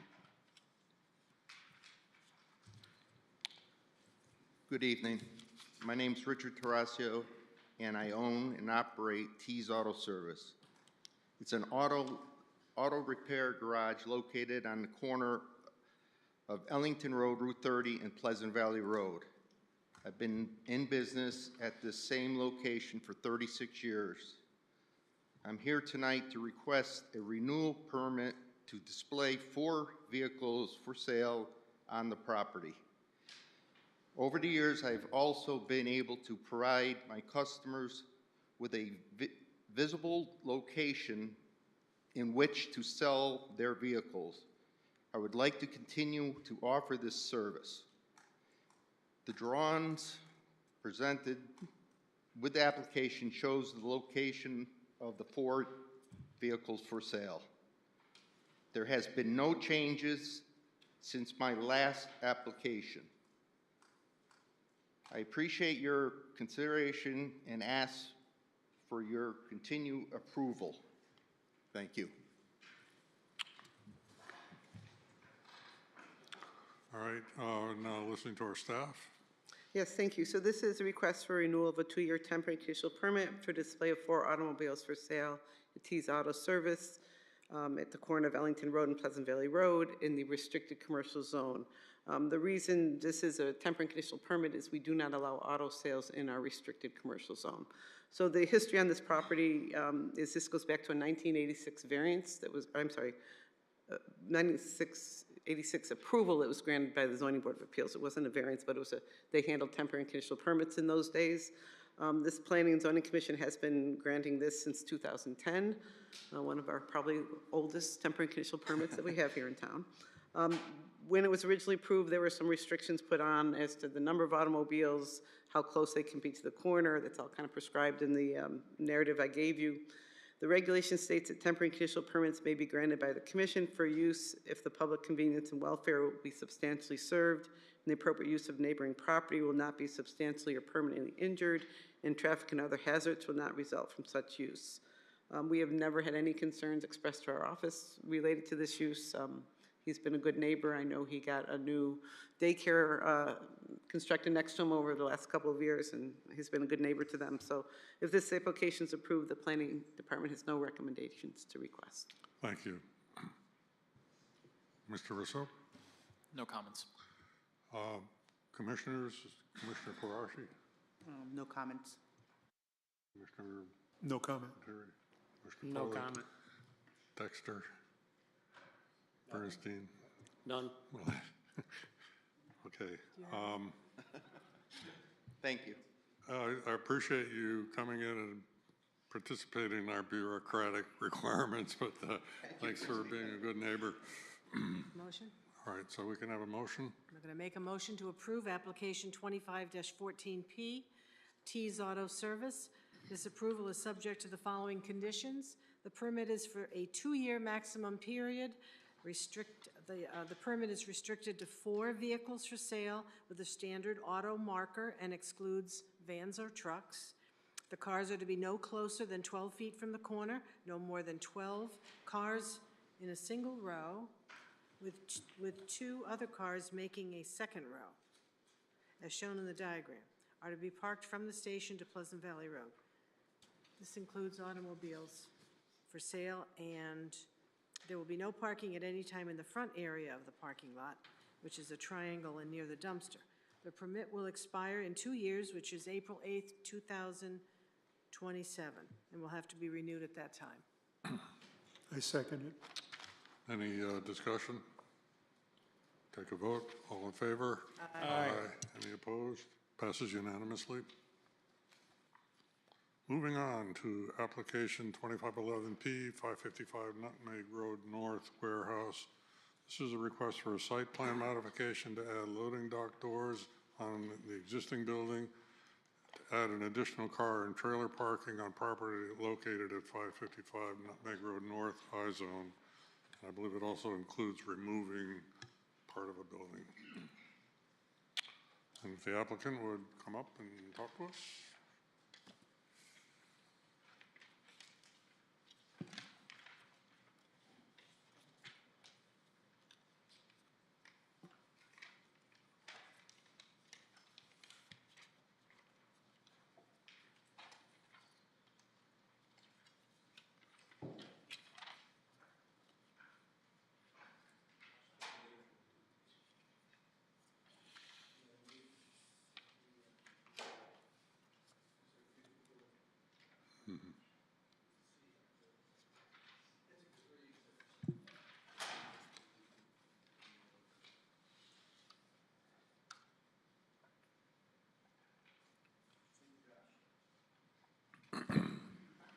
Thank you, Josh.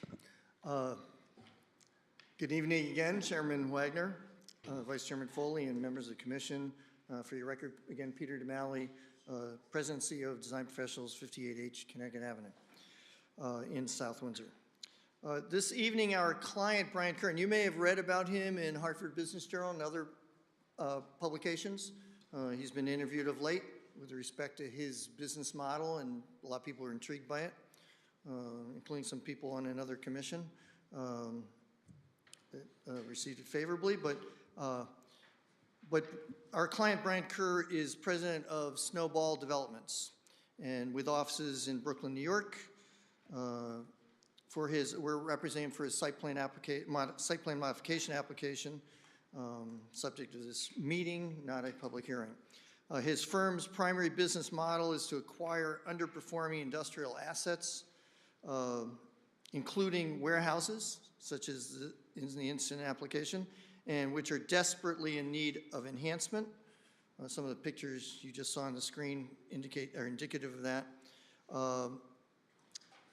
So they're desperately in need of enhancements, and with targeted investments, have the potential to attract and retain quality tenants, willing to pay higher lease rates to justify the expenses, and thereby sustain a return on their investments over the short and long term.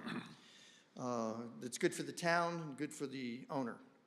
The subject, just over 12-acre property at 555 Nutmeg Road North, right now has 119,830 gross floor area, gross square feet, based on your definition, which is the outside perimeter, not how much you're using, but the outside perimeter walls. That particular facility is such an asset and was acquired for just under $1 million in early 2023 by Mr. Kerr and his firm, Snowball Developments. It had been approved as a warehouse by this commission, different people, in 1979, and since its construction in the following year, 1980, has been continuously operated as a warehouse.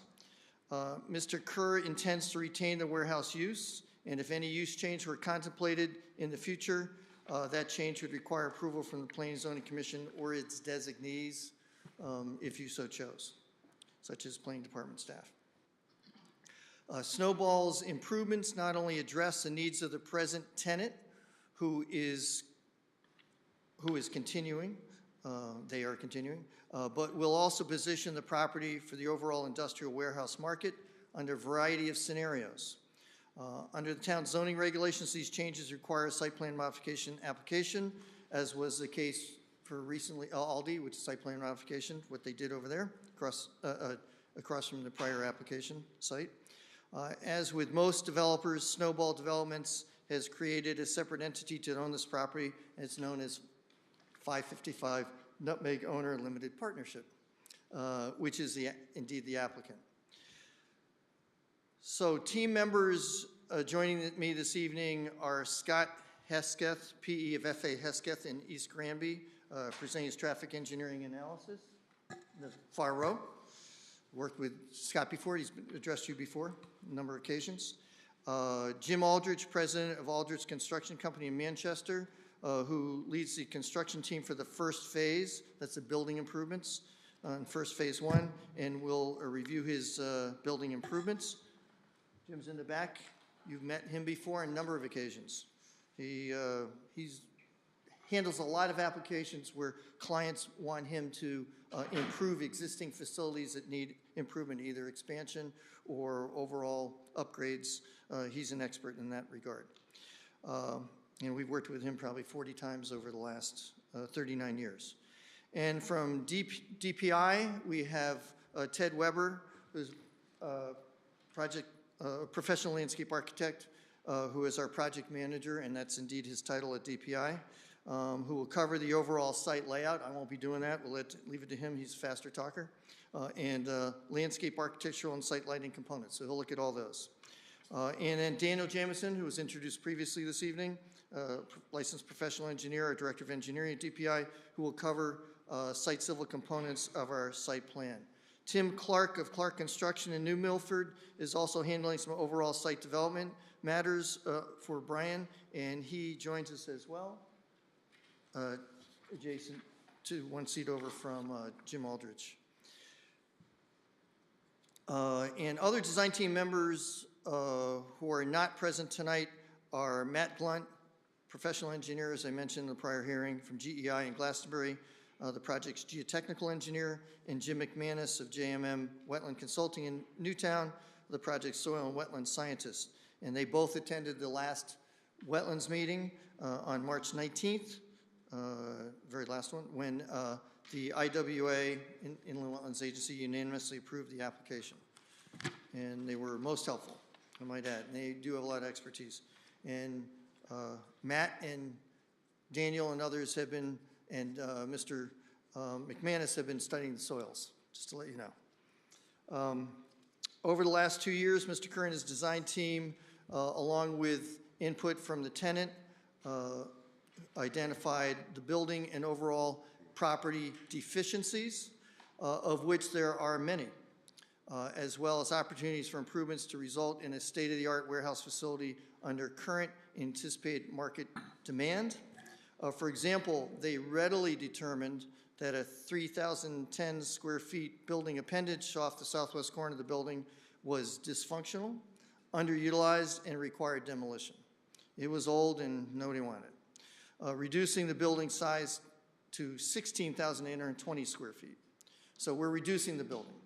That led to other changes, including replacing that area for that building appendage being demolished with 7 additional loading dock positions, to the delight of the operations manager at the tenant, and with knowledge that the market would also welcome that in the event there are any changes in tenancy in the future.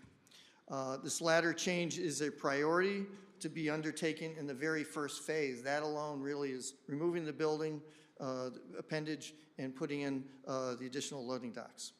The second phase includes many other upgrades, largest of which is to add a trailer and or outdoor storage yard capacity. The current site has neither.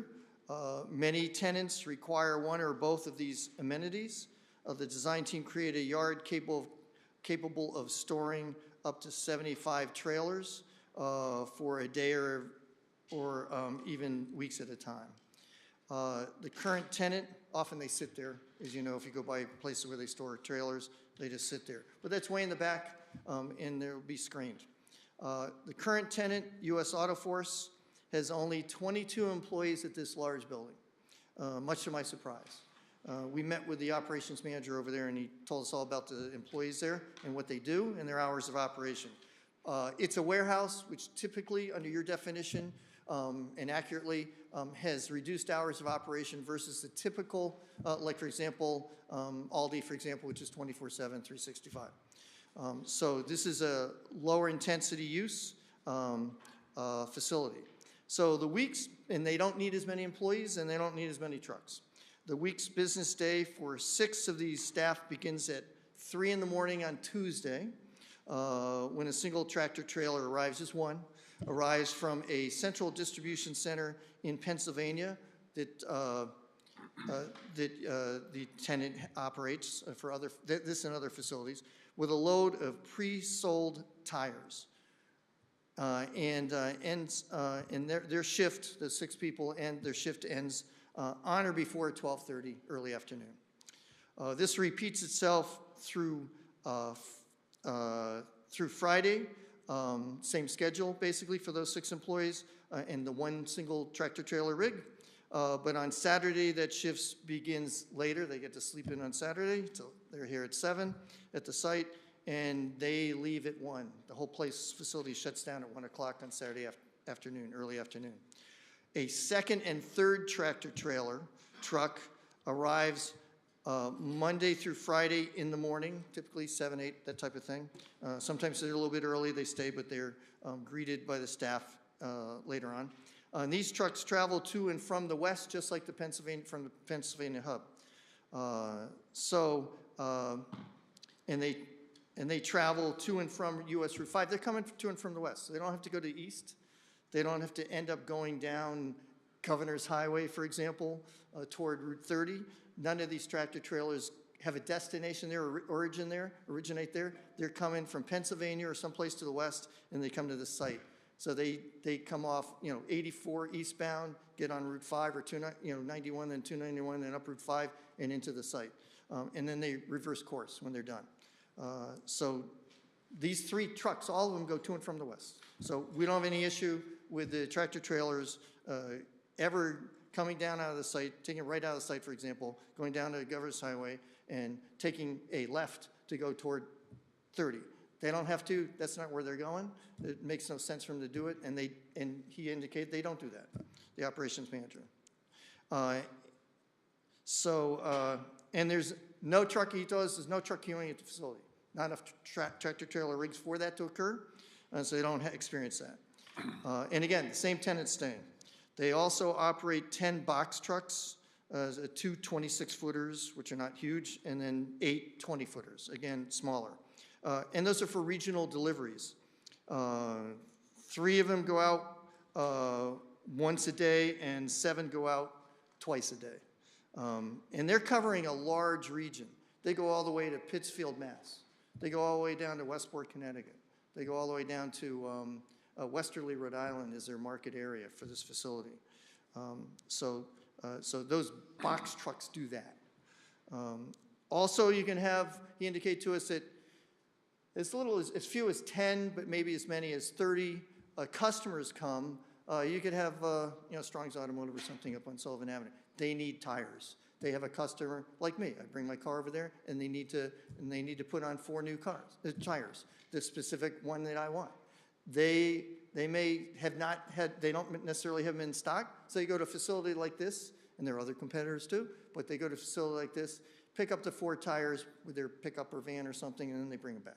So that could occur as few as 10 times on a typical business day, or as many as 30. And other employees, they have, I told you it was 22 total, arrive between 6 and 8 a.m. and end their day in the late afternoon, sometime between 3:30 and 5:30. Other than Saturday when the facility shuts down for the balance of the weekend at 1 o'clock. The existing 28 spaces, although approximately 10 of them are not striped, but with the space we saw and how they're being used, there are roughly 28 spaces. Some are striped, some are not. Some on the south side of the driveway are striped, and the others are not. While that's more than adequate for what they need for their employees and some occasional visitors, but they'll pull up to a loading dock, whatever, to pick up some tires. But our client has the land area and impervious coverage capacity So at their own volition, you're not requiring them to bring in 1 million parking spaces just because you're putting in a trailer storage area or adding some loading docks. But at their own volition, they have opted to increase parking substantially, most of it in reserve, to meet present and future tenant needs. So they're going in the second phase, shortly after the first phase, they'll be providing 44 parking spaces up from the 28 presently. That's 34 in a new separate parking lot. They never had that. Separated from the truck movement and the access drive. And then another 10 across the driveway up against the building with the office areas and the entrances, pedestrian entrance. So they're going to have in 92 reserve spaces. We're easing commercial and other enhancements are easing commercial vehicle circulation. You know, the big rigs that come in now, they're all the WB67s for the most part, and they didn't have those when this was built 45 years ago. You had a lot of smaller tractor trailer rigs. So we've analyzed that, and our staff have designed it such that in phase 2 we're going to be widening as we redo all the pavement for the whole site. We're going to be adding pavement so that the truck circulation will be improved. So they get in and out and safely in and out, also into the trailer spaces in the back, and they can get into the 14 loading docks. 7 old plus 7 new. They're going to be upgraded. Mr. Aldrich will tell you about that in a moment. 45-year-old asphalt surface, as I mentioned, is in poor condition. And if you saw that picture they had up there just a little while ago, I believe we'll be showing it later, and it will be replaced. The asphalt's shot. It's completely shot. It's 45 years old. I think it's the original asphalt from 45 years ago, which is amazing that it lasted this long at all. Loading docks will be upgraded by Mr. Aldrich, his firm, and we are not in all of them, and we are not near any residential zones at all. We're nothing like, you know, the separating distance you have in your new regulations. We're way beyond that. Warehouse. There have been some discussion about whether or not it's a warehouse. I just wanted to clarify that. This, and we have it in the narrative extensively, but this is a warehouse use, as it always has been. And per your definition, they typically are high cube. This is high cube. You go inside this building, it's all big racking systems, whole thing's big racking systems, and aisles for the forklifts to whip up and around this place all the time, and so you efficiently move product in and out. So with large racking system for storage and consolidation of goods prior to distribution, it's a high efficiency system. There's a medium level of intensity with its lower truck volume. I mean, the truck volume, it's almost off the charts. 3 tractor trailers. I was shocked when he told me that. So it's only 3 tractor trailers a day. Tires on the site are there from minutes because, as I mentioned, the first truck that arrives 3 a.m. Tuesday through Saturday has pre-sold tires. Every one of them is pre-sold. So they go out the door as soon as they can. That's why they have the box trucks. Those employees just load them in there and they take off for their destinations already pre-sold. But so they have a very low traffic volume. So they're there from, the tires are in the warehouse there from minutes to up to 4 months, 120 days. That's the maximum they keep them in there. They're all gone. But they do need some longer term storage for those lower volume products that they need to keep in stock. There are few issues with congestion and queuing. Obviously, relatively speaking, almost no employees for a facility this size and congestion because you just don't really have the truck traffic that would cause congestion on a site this big. The interior clear height of the building is 27.5 feet. In your regulations, you define a warehouse typically having 24 feet or more. So they have 27.5 feet. Docks on one side that you say typically about a warehouse use. Docks are on one side.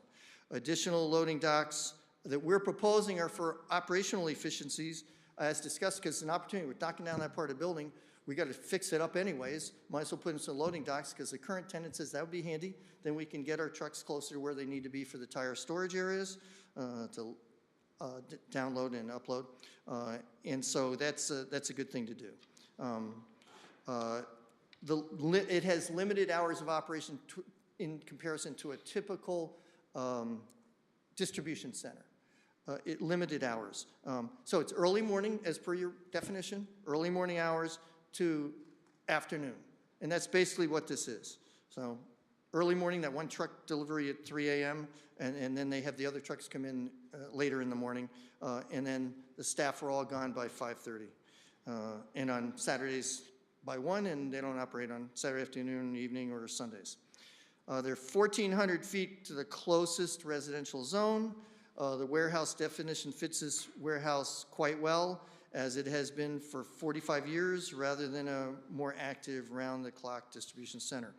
We're upgrading the site lighting. In the 1970s, the town built this particular road, just for your edification. It was called the North-South Industrial Connector Road, and its purpose was to facilitate industrial development on this brand new road. It's a rarity that the town would build the roads, usually private sector in the last decades, but the town built it so we could attract businesses such as this, and they did at the end of the 70s. They came in, they built it in 1980, and it's been used ever since. That was the purpose of this area.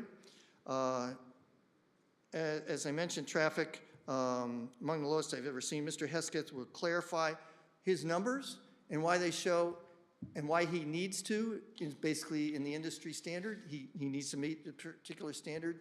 He uses ITE, Institute of Transportation Engineers, standards, and he'll explain to you why we show a higher number of traffic in his report, because it's done for an average, it's not done for this particular tenant. But we need to make sure it works, even if somebody comes in that has a much higher volume. Let's see, and there are lots of proposed landscaping for aesthetics, screening, and for site aesthetics and screening, plus for wildlife habitat. Ted will touch on that.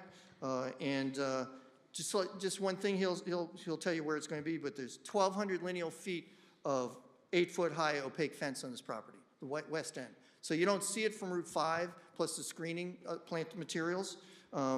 And it's screened from abutting properties as well. The area we have for proposed trailer storage and for and/or outdoor storage facility, which we think will be in demand over time.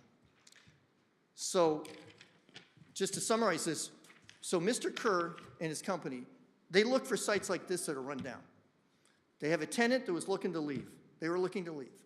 They would have left. But he said, and they were looking for build a whole new building, a bigger building. But they saw the cost. They go to, and then he goes, my business model is I buy these sites to improve them. So I'm going to do that. So I'm going to add some loading docks. I'm going to redo the whole asphalt area. I'm going to add parking and improve it and separate the parking. I'm going to widen the circulation area for commercial vehicles, including fire apparatus. We're doing that. I'm adding an area to the west because it's an underutilized site. I'm reducing the size of the building, but at the same time, I'm going to take advantage of the westerly part and still be within the impervious coverage requirements. And we're going to do a area for up to 75 trailer spaces and an area that could also be used for outdoor storage or a combination of both. So he's doing that, and he's going to improve the facade on the south side, and he's going to improve something to the roof, and Jim can talk to you about that. But he will improve the roof. He'll probably replace the roof. It's so old within the next 5 years, he told me. That's not right now, not part of this application, but it doesn't need to be. But over 100,000 square foot roof, that's a big ticket item. But he will be doing that, and they're making all these improvements. Not just for this tenant, but it could be a different tenant later on. They do it all, because if you lose a tenant, it takes you time to design the improvements, it takes you time to go through the approval process for them, and it takes time to build it, and the building could be empty during that entire period. So, and you don't have anything to market that's up to date. So that's why they do it, and they invest heavily. And so, he's going to invest shy of $2 million in these new improvements that we're talking about tonight. There are others coming down the pike. But I think Mr. Kerr is doing a great thing, and I know one of the commissioners at the last meeting said this is terrific that he's taking this obsolete old building and making it better, get better, retain a tenant and have a better facility for the town. So with that, I'd like to turn it over to Ted Weber. He's going to give you a little bit more detail on the site plan. Excellent, thank you, Peter. Real quick, Daniel's requesting permission to approach the bench. we've got some handouts for you. Sorry we didn't pass those out before Peter's introduction. Could you introduce yourself and sign in, please?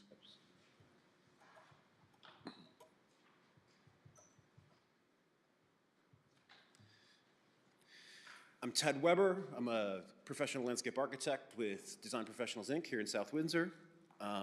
Work with Peter over there. As he was mentioning, U.S. Auto Forest presently requires loading and storage space exceeding what's provided by the existing facilities. And 555 Nutmeg Owners Limited Partnership, Brian Kerr's company, their improvements aim to redevelop the property to meet their tenants' needs, as well as match contemporary standards for warehouses of similar sizes.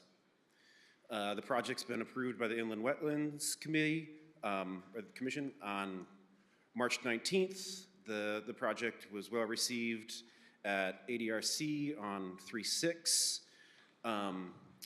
Per DEP and SHPO requirements, archaeological fieldwork was recently undertaken. No significant artifacts or sites were identified by the project archaeologist.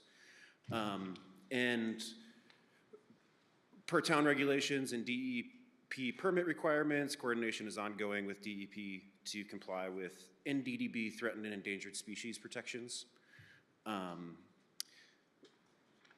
The owner proposes the following modifications to the warehouse building and its site in 2 phases. The first and foremost thing to get done is there's a small architectural appendage, 3,010-foot appendage. It's a small shop that is currently at the southwest corner of the building. So phase 1 includes the demolition of that, the repaving of that area, and the addition of the addition of loading dock doors in its place. So 7 new loading dock doors to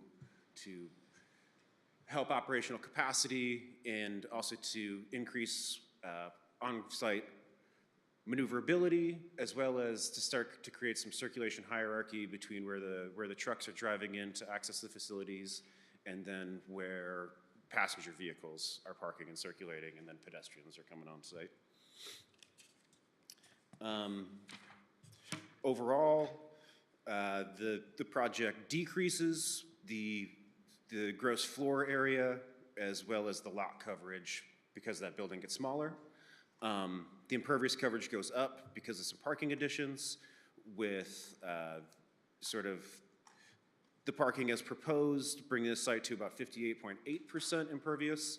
And then with the addition of the full extent of reserve parking, it would put the site at 63.7% impervious. So the project expands the loading area in place of the demolished appendage to provide 7 additional loading dock spaces and 1 additional truck access ramp up at the northwest corner of the building. It expands the circulation and maneuvering areas, so it expands the pavement, which right now is tricky to get a full-length tractor-trailer to some of the loading dock positions because the dimension's a little short on the paving because of the way the site was originally laid out. The project adds an outdoor storage area that can park 75 trailers. That area all needs to be screened, and so hence the lengthy fence Peter was talking about.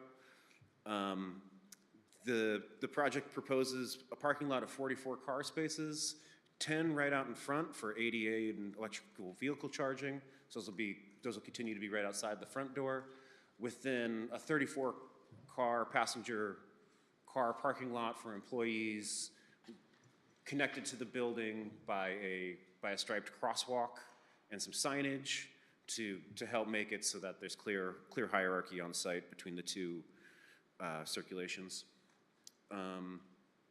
As Peter was mentioning, those numbers for parking were developed based on using the zoning regulations as guidelines,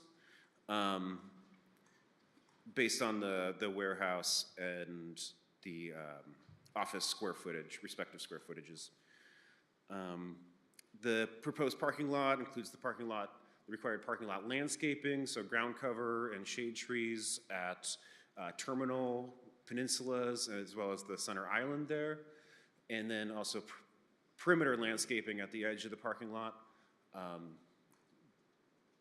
tree, shrub, ground cover selections throughout there are intended to provide four-season interest, to provide habitat value, to provide, it's a lot of evergreens to help provide screening from adjacent properties, as well as the nutmeg right-of-way and the US 5 corridor, and as well as a lot of flowering shrubs to help provide food and forage for pollinators and songbirds, that kind of stuff. Screening is, we've got some sections that show the primary section we're looking to screen, which is where the back of the site is partially visible from US 5. And so essentially the screening takes constructs an 8-foot fence. So the wooden picket fence with minimal spacing between the slats will provide excellent screening day one. And then that fence is supplemented with a row of trees and tall flowering shrubs to help provide screening above that 8 feet. So at the maturity of those trees, we feel assured that the site will be well screened. And then, as Peter is mentioning as well, the project updates the site lighting from its current state and provides new state-of-the-art LED fixtures that have adequate cutoff to not allow light trespass and light pollution throughout the sky. The other two major components on the site are currently the emergency egress off the north side of the building, just goes out into the landscape. So this time of year, it's a muddy egress. So it'll be replaced by a concrete sidewalk. That was our only real impact within the upland review area, was adding that sidewalk to make sure that we have a firm and stable surface from there all the way out to the right-of-way. And then really the rest of the updates are meant to provide water quality and infiltration basins, green stormwater infrastructure to help treat stormwater on site. And at this time, I'd like to call up the project engineer, Daniel Jameson, from our office, and he can discuss the stormwater aspects in a little bit more depth.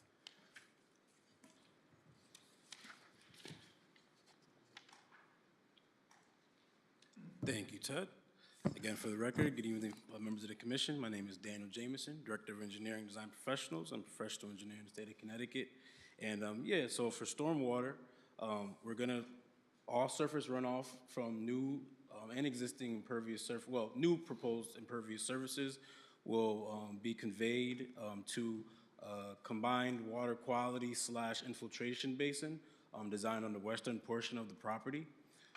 Runoff from the proposed parking area and future reserve spaces, if they are to be built, would be conveyed through paved leak-offs, which would flow to a long linear forebay that would convey the water to a spillway into the water quality portion of the basin for treatment there prior to spilling into the infiltrating portion of the basin. Data from test pit and infiltration testing conducted by GEI consultants out of Glastonbury, Connecticut was used for the design of the infiltration basin. GEI used the Turf Tech infiltrometer method to determine the infiltration rate as recommended in the new 2024 Connecticut Stormwater Quality Manual. Test results indicated that the seasonal high water table in this location was at a depth low enough that would allow for a 3 feet vertical separation to seasonal high groundwater elevation. And then with that, we were able to take credit for infiltration in this portion of the basin.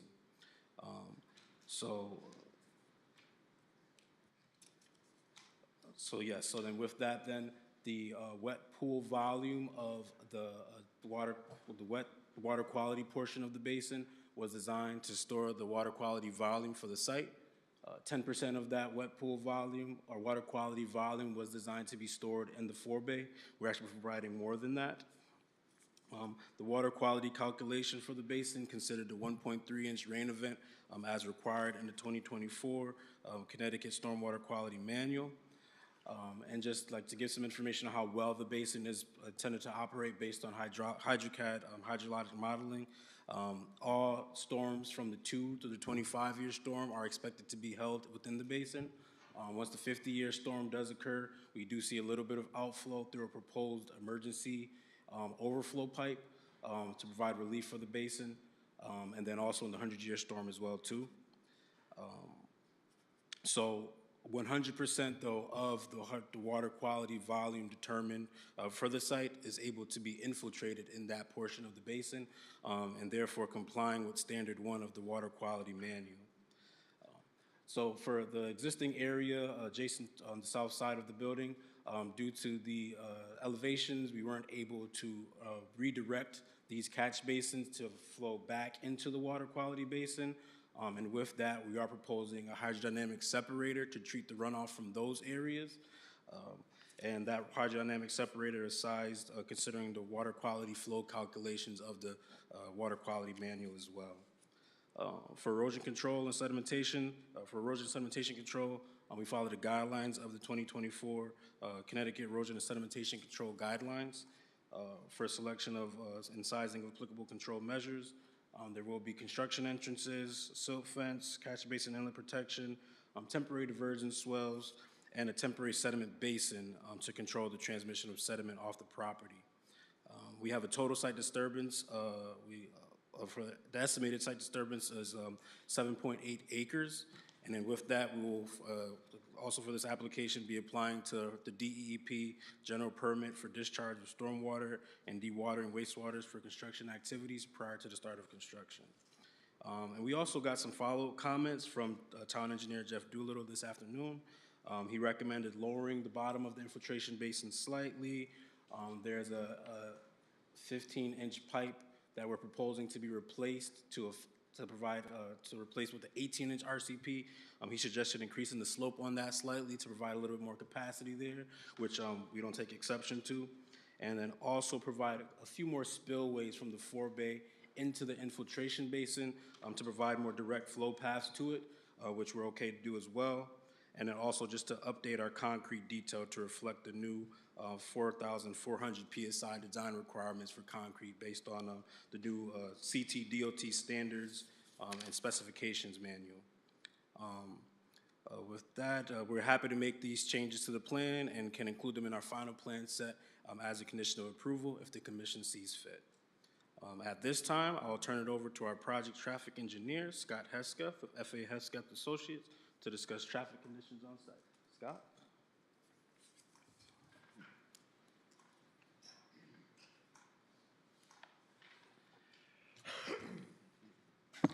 Thank you. For the record, my name is Scott Hesketh. I'm a traffic engineer licensed in the state of Connecticut with the firm of F.A. Hesketh and Associates. Our office is in East Granby, Connecticut. I'm the author of a traffic impact statement dated February 17th, which has been updated and revised to April 8th, which I believe is part of the record. We were asked to take a look at the trip generation potential of this proposed development. This is pretty simple for us because it's an existing warehouse facility.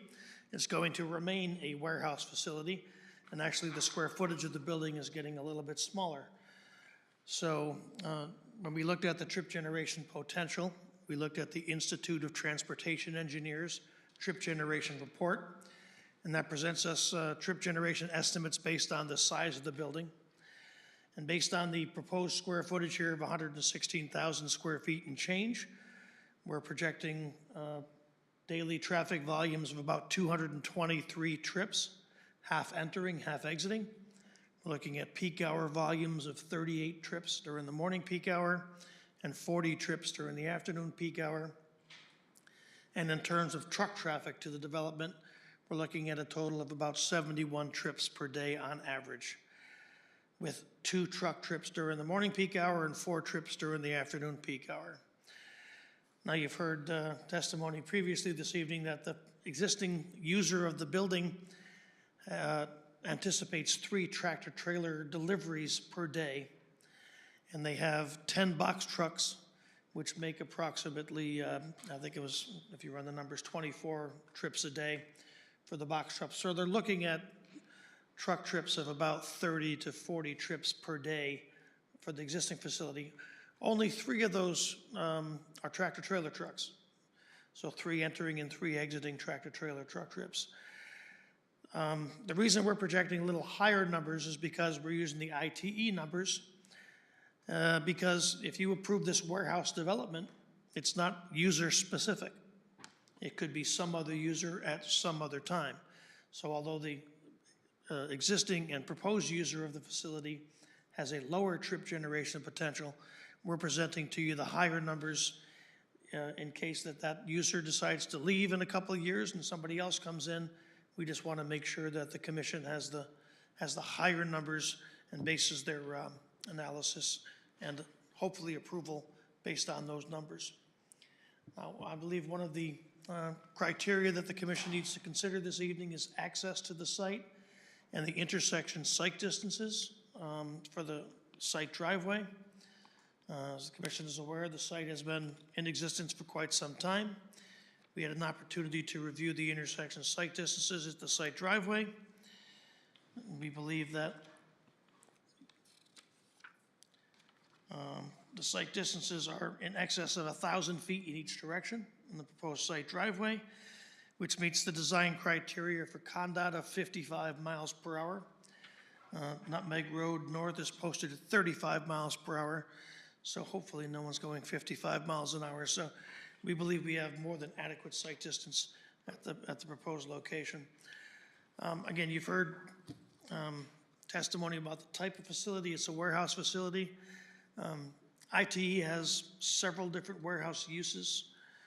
They've got general warehousing. They have high cube transload and short-term storage warehouses, high cube fulfillment centers, high cube parcel hub, high cube cold storage facilities.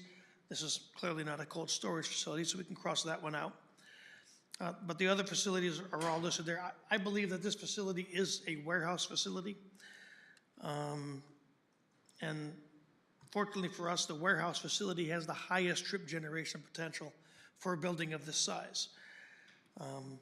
Most of the high cube facilities are in excess of 200,000 square feet. The parcel hub facilities are something like UPS or Federal Express, where you've got high volumes of the smaller trucks coming in and out. That's not the kind of use we're proposing here, and the 100,000 square feet is generally too small for that type of use anyway. So going forward, a warehouse facility will probably remain so. Now the question is, you're adding a lot of trailer storage spaces and adding a lot of parking spaces. Shouldn't, how does that impact the trip generation? Well, the trip generation is typically based on the size of the building. Buildings generate trips. Parking spaces don't generate trips. Parking spaces just service the vehicles who happen to come and visit the building. So we're adding some parking spaces, yes, but as you see, most of them are deferred because this particular user is not going to need them. But even if all those spaces were filled, I think the trip generation we're presenting to you is appropriate. We're adding a lot of trailer parking spaces. Most warehouses tend to have a lot of trailers on site. Most of them sit out behind the building and aren't used for much. Sometimes they'll bring them in, they'll fill up a trailer and they'll go back out and park it until it's ready to be delivered at some point in the future. So just because we have a lot of trailer spaces doesn't mean we're going to have a significant number of additional truck trips entering and exiting the facility. There may be a bunch at the beginning when they bring a bunch of trucks here and park them on site, and they'll be sitting there it's just more convenient for the people operating the facility to have a truck ready and available rather than waiting for one to come and do what they need to do. So again, we've got an existing warehouse facility. We're proposing to reduce it in size. Therefore, there should be no trip impact of additional truck or employee traffic as a result of this approval. If the commission has any specific questions related to traffic, I'll be happy to address them. Otherwise, I'm going to turn it back over to, I'll give it to Peter and he can introduce the next speaker.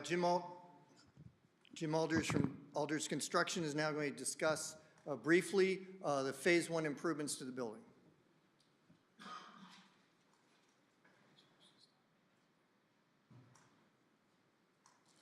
Trying to remember. I think we stop at 10 now.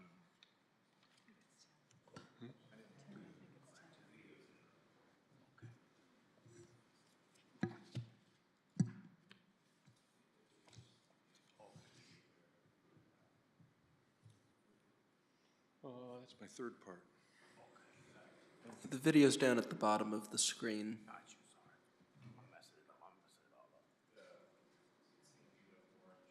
Mm.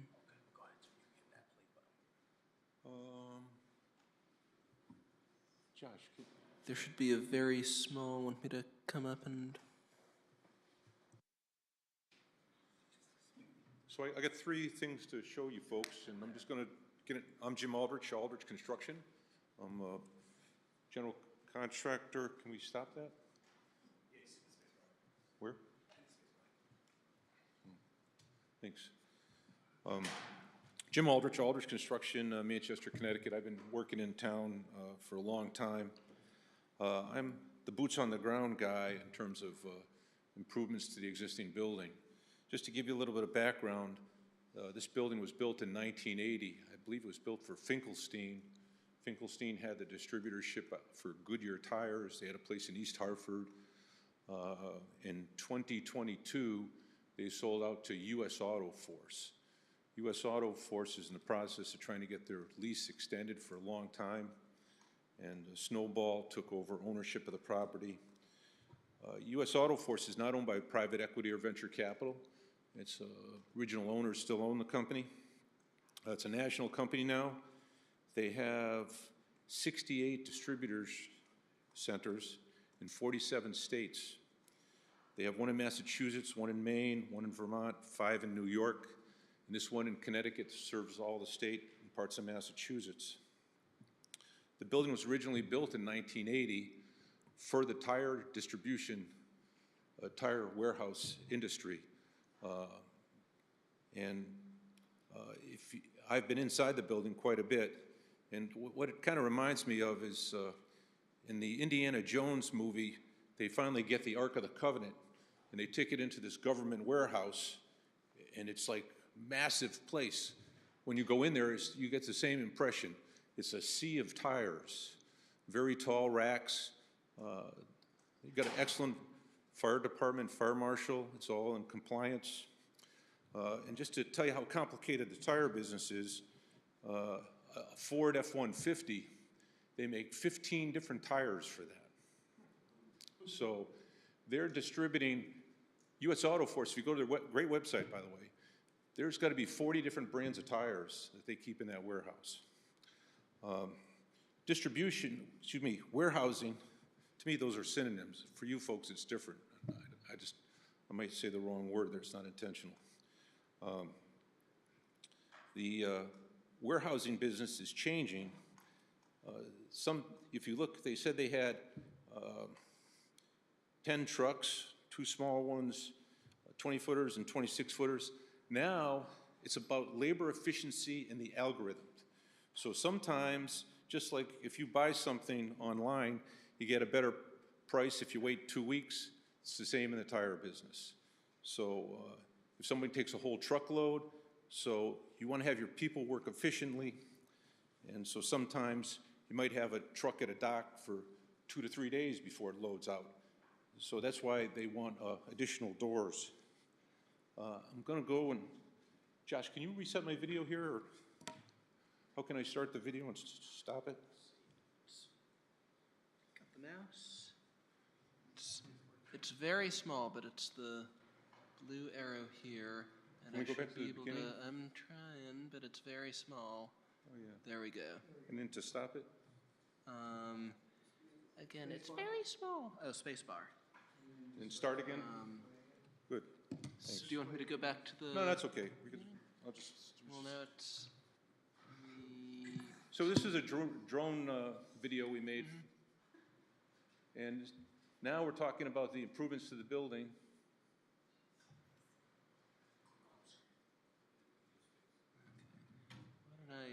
don't you hang around for a few minutes? Yeah, if you want me to, pause it. Go ahead. So just, So I'll now we're start coming it. in from the street to the facility. Excuse me, you know, we're actually going to end at 10. We have another thing, so if you could be brief and really focus on the changes. Yeah. I'll be done in 5 minutes. Okay, so if you want to keep scrolling forward, please. We're coming in. You're going to see the first set, and we're going to pause it when we come in. I'll tell you when exactly. These doors are currently 8 foot by 8 foot. Keep going. I'll tell you when to stop. And it's going to turn right there. Stop. We're going to repaint the wall. We're going to make those doors 8 foot wide by 9 foot tall. We're going to install new levelers. The new tractor trailers are 9 foot tall. Instead of 8 foot tall, that means you can store 12% more tires per load. So they want to buy new lifts because each truckload holds 12% more, less truck trips per day. We keep going now. We're going to also repaint the walls, and the video will keep going. We're not going to do any work at the office area. And we're going to come around to the other side, and you're going to see an addition that's, it'll pick up the pace a little bit. There's an addition and some additional loading docks. The addition is just empty inside. We're going to demolish that addition. You can start to see the addition. It's lower than the main structure. And those existing doors are going to be changed from 8 foot to 9 foot tall. And inside that addition, when we demolish it, we're going to be adding some extra overhead doors. If we could go to the next detachment, which is we get out of the video. There's 7 photos. Yes. And the space bar to go through those? Okay, thanks. So this is just the same situation. Here's the front office area. This is the other side. And this is a head-on, the addition that's going to be demolished. It's 3,000 square feet. This is inside that space. You can see it's just dead storage. They're not using it. When they built it, they added this shortly after the original building got put up. We're going to take it down, and in that wall along the existing, we're going to add in the new overhead doors. Yeah, and this is a good view, and you can see it tucks under the existing, and then we're going to paint the whole facade, a similar color, earth tone, and that's all the information I have. Any questions? All right, is that the end of the presentation? I don't need to repeat myself, right? Okay, we're done. Thank you very much. Appreciate your consideration. So, town staff, you have anything to say? I do have a report. Yeah. So I will keep this as brief as possible. So this is a request for a site plan modification to add a loading dock doors on the existing building and to add additional car and trailer parking for 75 trailers on property located at 555 Nutmeg Road North in the industrial zone. The existing property currently contains a metal industrial building, a small parking area, and 7 loading docks with a drive-in bay leased by U.S. Auto Force as described. The company uses this to store and distribute automotive goods, and like Peter had said, was originally approved in 1979 under those warehouse regulations. A narrative has been provided to you describing the expansion proposal. Staff have questioned the applicant as to whether the facility operates more like a distribution facility than a warehouse, noting that however it's approved will affect how future tenants can operate. We understand its original approval as a warehouse, but at the time we did not have the definitions we have today. Some of the questions we raised about the use result from the proposed finished condition of the site, such as 14 total loading dock doors, 1 drive-in bay, 75 truck trailer parking spaces, and a total of 44 passenger car parking spaces before the expansion. The applicant's narrative explains their position as they've described for treating it as a warehouse. So section 11.10, appendix J of our regulations address the definition of warehouses and distribution centers. It's up to you guys, the Planning and Zoning Commission, to ultimately determine the use category. If you determine that it should be considered a distribution facility, a special exception application would be required. The proposed condition of the site appears to comply with our zoning regulations, including impervious coverage, lot area, frontage, yard setbacks, and building height. A vehicle routing plan has been provided to show anticipated movements of tractor trailers to and from the site. The primary direction for all traffic is towards Route 5. The applicant's narrative states that excess snow will be removed from the site. One of my questions, I was wondering where the excess snow will be deposited, considering the likelihood for it to be laden with de-icing chemicals. Not really sure where it's going to go. As Mr. Weber described, a photometric plan has been provided. The proposed light fixtures appear to comply with our regulations. Light fixtures have color temperatures of 3000 K and are full cutoff as indicated by the bug rating. Commissioners may want to inquire if these lights will be on a timer to turn on and off at the start and end of employee shifts. This would avoid unnecessary lighting and energy usage. The applicant has submitted fire truck maneuvering studies and has been working with the fire marshal and the fire chief regarding on-site improvements such as hydrant connections. There are currently no concerns to note. There are regulated wetlands on this site as stated. The Inland Wetlands Agency and Conservation Commission approved this application at their March 19th meeting with standard approval conditions, including the incorporation of comments regarding landscaping for wetland restoration and enhancement plan into final plans, and the collection of bonds in the amount of $20,000 for erosion and sediment control, $20,000 for the installation of stormwater structures, and there were additional comments about the stormwater drainage and design provided by the town engineer that will be incorporated into the final plans. The site plans have been reviewed by the Architecture and Design Review Committee. The following recommendations by the committee have been fully addressed by the applicant, providing additional screening plantings along the southern boundary, extending the proposed 8-foot tall opaque fence to screen the water quality basin, provide additional evergreen trees along the western boundary. I do have additional engineering comments from Jeff Doodle, which Daniel touched on, but just for record's sake, I will read them. From Jeff Doolittle, dated Tuesday, April 8th, 2025. I have a few outstanding comments to be addressed. Number one, the stormwater report supplement shows the 18-inch pipe between EXCB1 and EXCB2 does not have enough capacity for the expected 10-year storm flow. I suggest the slope and or size of the pipe be increased to provide adequate flow capacity.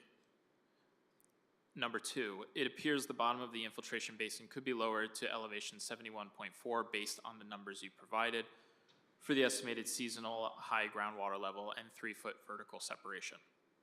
Number three, I think stormwater needs to have more direct paths from the forebay swale to the infiltration basin because of the long swale and flat elevations. There should be 3 to 4 additional stone leak-offs between the forebay and infiltration basin at about elevation 72.1. This will allow for the most infiltration possible. And number four, the notes for concrete mix on sheets CD1 and CD2 need to be revised to specify 4,400 PSI concrete, which is a CT DOT mix PCC 04460. These comments can be addressed on the final plans as a condition of approval. Let me know if you have any questions. Jeffrey Doolittle, Professional Engineer, Assistant Director of Public Works, and Town Engineer. So that concludes that and the presentation, my report. If this application is approved, the planning department has no additional comments. Thank you. All right, we'll then poll our commissioners. Commissioner Willett. So more of, I'll just give an observation. So this was Max Finkelstein before it got bought by U.S. Auto Force in 2022. Correct. So U.S. Auto Force is looking at the Finkelstein assets and figuring out what to do with them. They get rid of the building, but say we're going to continue the lease.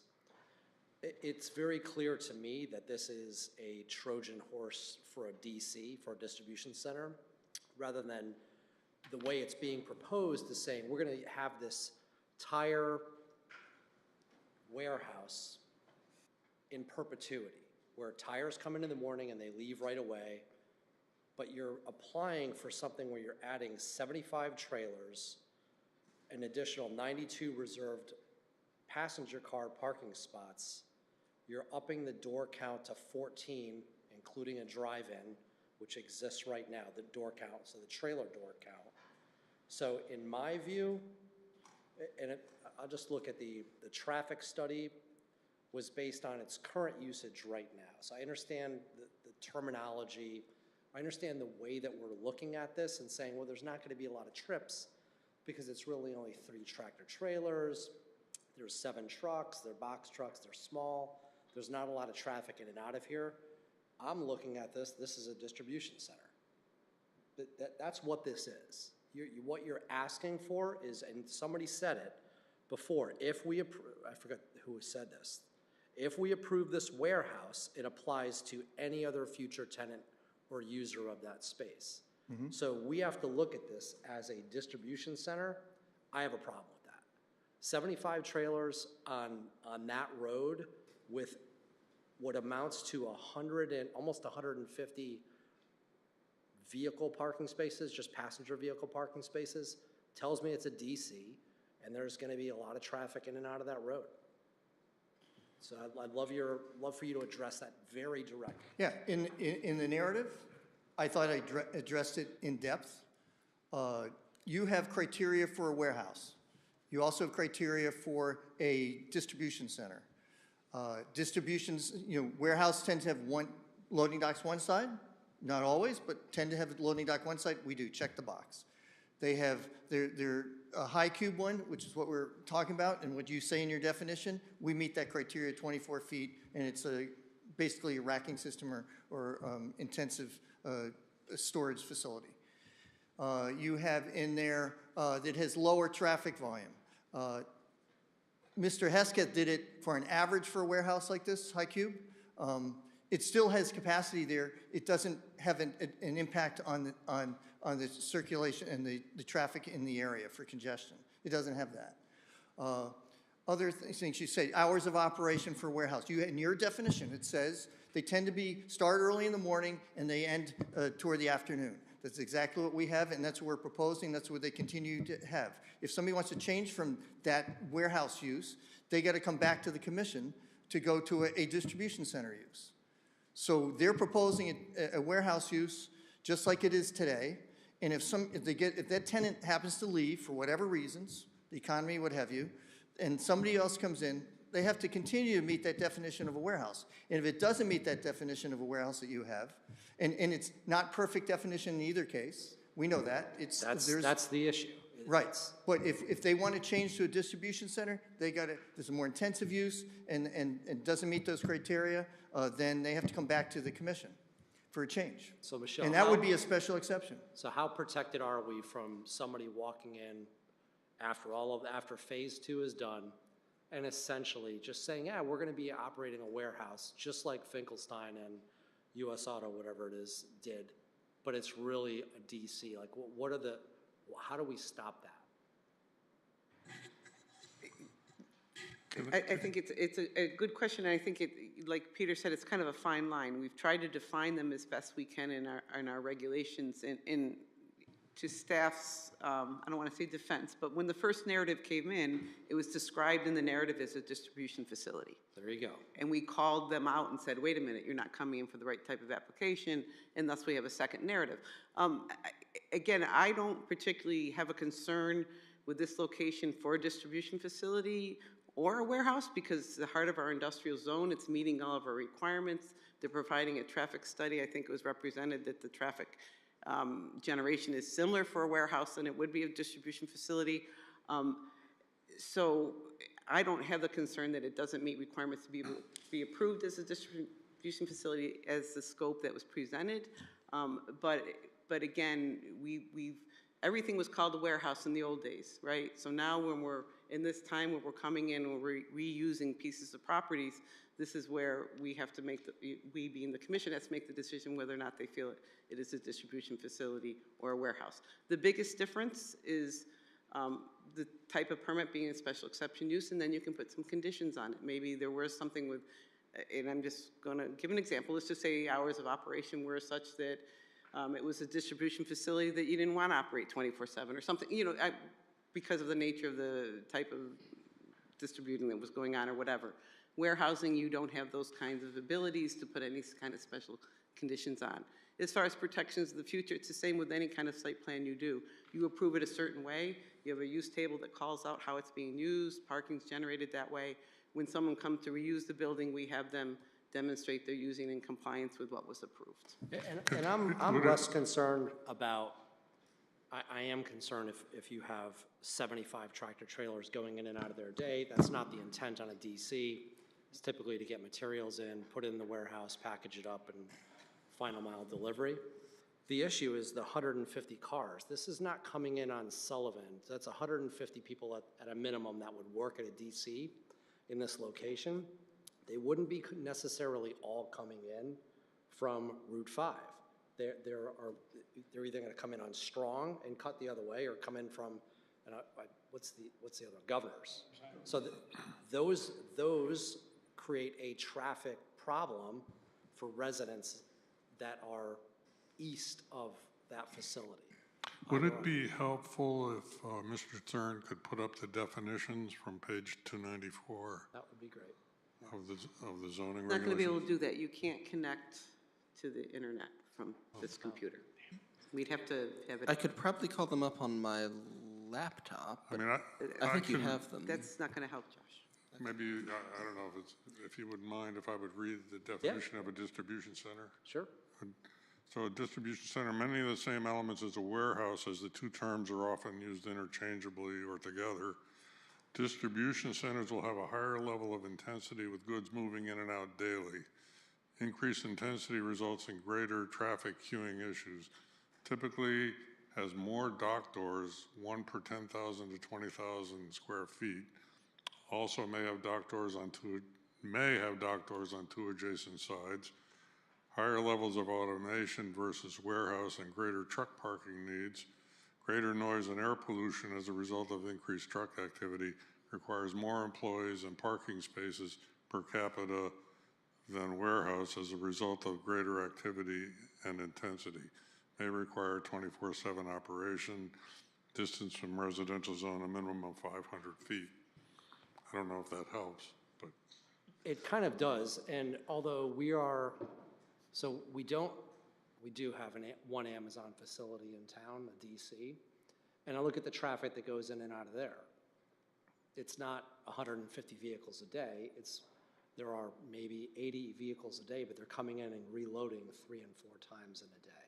So my concern is rooted, and maybe I'm missing something here, but my concern is rooted in vehicular traffic going on Governors and Strong. That's not tractor trailers. Once this turns into a DC, I don't love this location for a DC because it's adjacent to 2 residential streets. It's my feedback.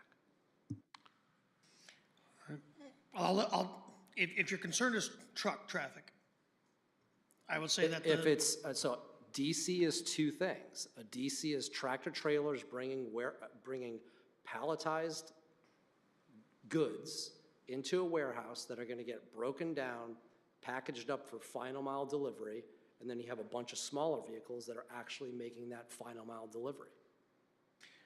I will say that the ITE has 4 different warehouse land uses. And for a facility of this size, the warehouse land use, which we presented, has truck traffic of 67 trips a day. The high cube transload facility, for a facility of this size, has an average of 24 truck trips per day.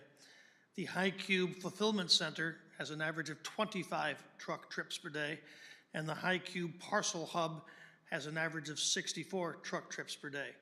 So based on the ITE numbers, the warehouse use, which we're presenting here today, has the highest truck traffic associated with it, and that's the general warehouse use for this size facility. Parcel hubs and other facilities tend to be in the range of 200 to 500,000 square feet. They're much larger, for various reasons, so they have higher truck traffic associated with it.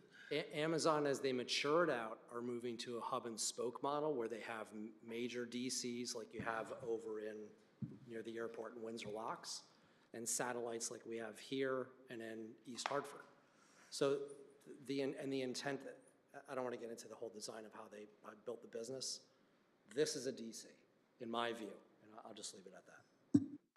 All right.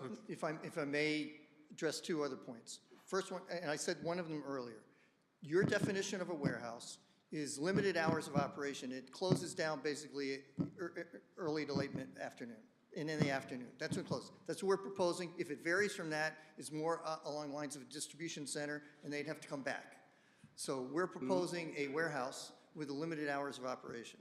And my view of it is our language is not tight enough to prevent somebody from coming in and really operating a distribution center out here. That's my view. And Michelle, am I wrong? You know, again, we're kind of in a new area with our new regulations, and this is why we're bringing this forward to the commission, because at the staff level, we had this difficulty too. I don't know if this is going to help us or not, but CROG is undergoing a warehouse study right now currently. It's a regional study, and it's because of warehousing that's come into our region. I am sitting on one of the committees involved with it. I have reached out to them with this particular question. At what point is a warehouse and so maybe as we go through this study, which is over the next 18 months, the whole goal of it is to give towns more tools with how we can regulate warehousing and make sure that, you know, we're doing the best we can. I will be more than happy to share with you what I find out, because this is a gray area. You know, again, we always considered warehousing as warehousing as warehousing. Now we're not.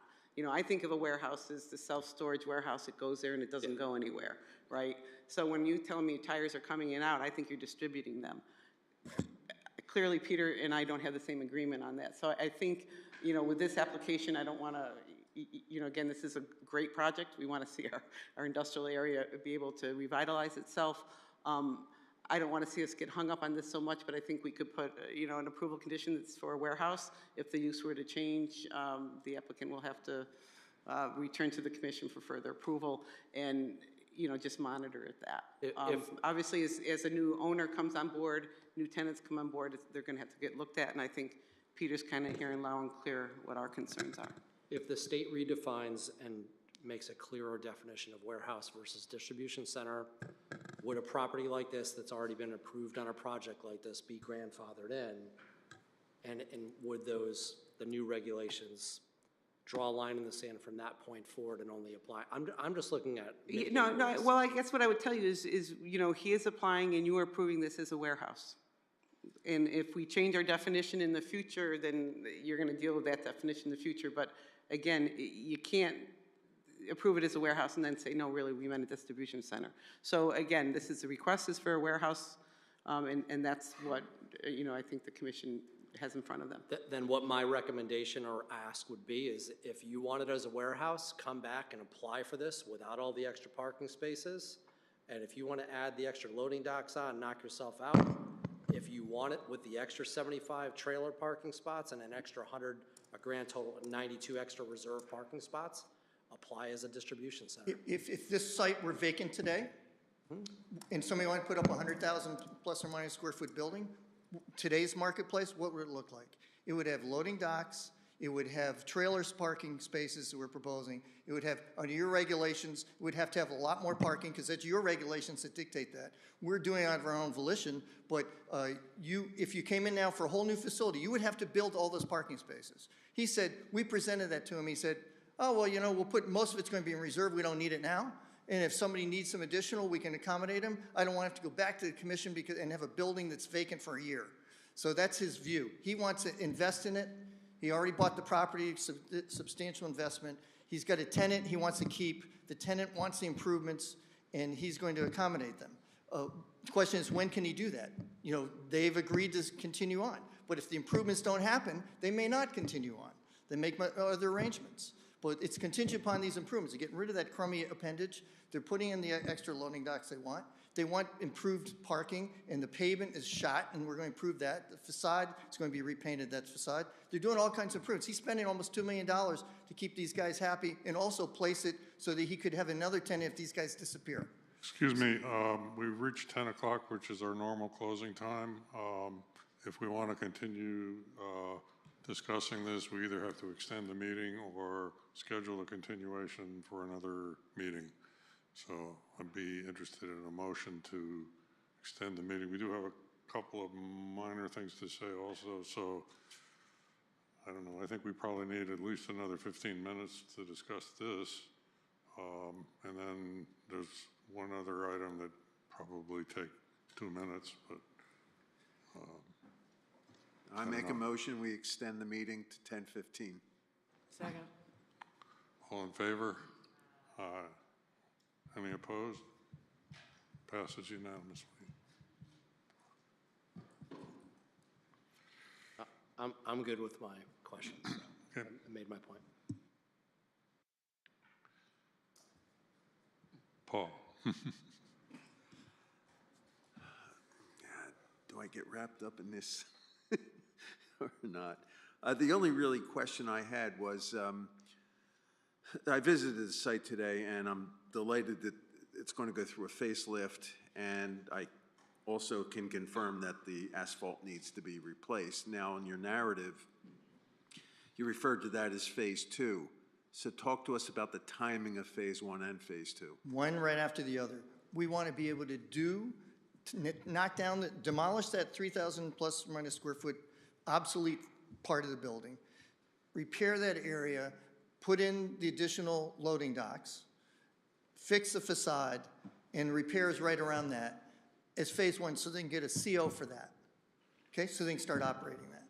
And then we go on to the improving the asphalt and stuff. They want to do it one right after the other, but they want to be able to get a CO for the first stuff without obligations to do Phase 2 right away. They plan on going Phase 1 and Phase 2. This is what Brian wants to do. He wants to improve this property, and he wants to do it now, but he wants to be able to get a CO for the first phase. Right now, Jim Aldridge is ready to go on it. That's what they want to do. So he wants to do that first, and then it'll roll into the other one right away. But they want to have the ability to get a CO from building department. Because if you don't have everything else done, you know, you don't have your as-built for the whole thing, and they don't want to issue a final CO. So we want to be able to do that part first, and then we do the other part is Phase 2, and it's supposed to be immediately thereafter, but it's so that Jim Aldrich can get a CO for his client. So can I interpret that as months and not years? Oh, yeah. Okay. Because the tenant who's re-upping wants that done, Phase 2. They want that done immediately as well. We just have to do one first, knock it down, fix it up over in that area, get a CO for that while we're going on to the next phase. But we can get a CO earlier instead of the whole site being done. That's what they'd like to do. All right, that's all I have. Thank you. Just quickly, I agree with Mike's logic, and I think there should be approval condition stating the obvious here, so that we have some leg to stand on if this becomes a distribution facility in the future. So I don't know how you want to craft that, but we should have something. Normally, that's like something for special exception, but we agree to that. I think it's a great recommendation. It's the intent, have it meet the definition of a warehouse. Well, I also agree with Mike. If it looks like a duck and walks like a duck, it's a duck. This is a distribution center. My issue is the impact on the traffic. Just like Mike said, going to the east with the car traffic and these trucks. I'm looking at these 72 additional trailer. I guess the deceit, like as soon as it was brought to staff level, it automatically looked like a DC, right? But then the narrative changed, so that we call it a warehouse. Even Mr. Aldridge slipped 4 times and called it distribution, but we're here. Your definition includes that in warehouse. So my concern is that all these tractor trailer bodies, all these trailers, that there's gonna be a yard horse, the trailers are also gonna be used for storage. Not always. Huh? Not always. Not all of them. I see them all over town when they're empty, a lot of them, so. There's 72 of them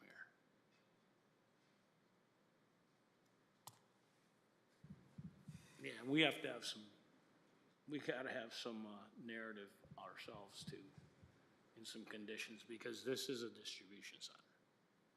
There's no other way to look at it, but, you know, we have another applicant up the street at Talbot, which there's a lot of things gonna be coming online. These intersections and Route 5 and Governor's Highway, I think we got a problem coming down the road. That's just what I think. And I don't look at this as a warehouse, so. Mr. Paulette. In the interest of time, instead of adding to this conversation, I'm just going to confer with the comments already made and pass. Yep, I concur as well. Okay, so I think there's really two things that can happen. First of all, if it's currently operating as a distribution center, it would be grandfathered in just because we changed. I don't think we had these definitions before. So the way it's currently operating, it's okay. It's either non-conforming or it's actually a warehouse, one of those two. Then the question is what's being proposed. I think you're not allowed to become less or more non-conforming in what you do. So if we're going to call the proposal a distribution center, that's an issue because you're making it more non-conforming if it's really a distribution center. So I think Mr. Rousseau said, if we think it's a distribution center, they got to come back and have a special exception with a public hearing. If we don't think it's going to be a distribution center and it meets the definition of a warehouse, and warehouses have a lot of trucks and parking too, so I'm not sure whether or not to call this, I think you can, I'll read the definition of a warehouse. I'm sorry for taking, but can be referred to as a high cube warehouse, typically a building at least 200,000 square feet. This is half of that. With a ceiling height of 24 plus feet, there are 27, I think. 27 and a half.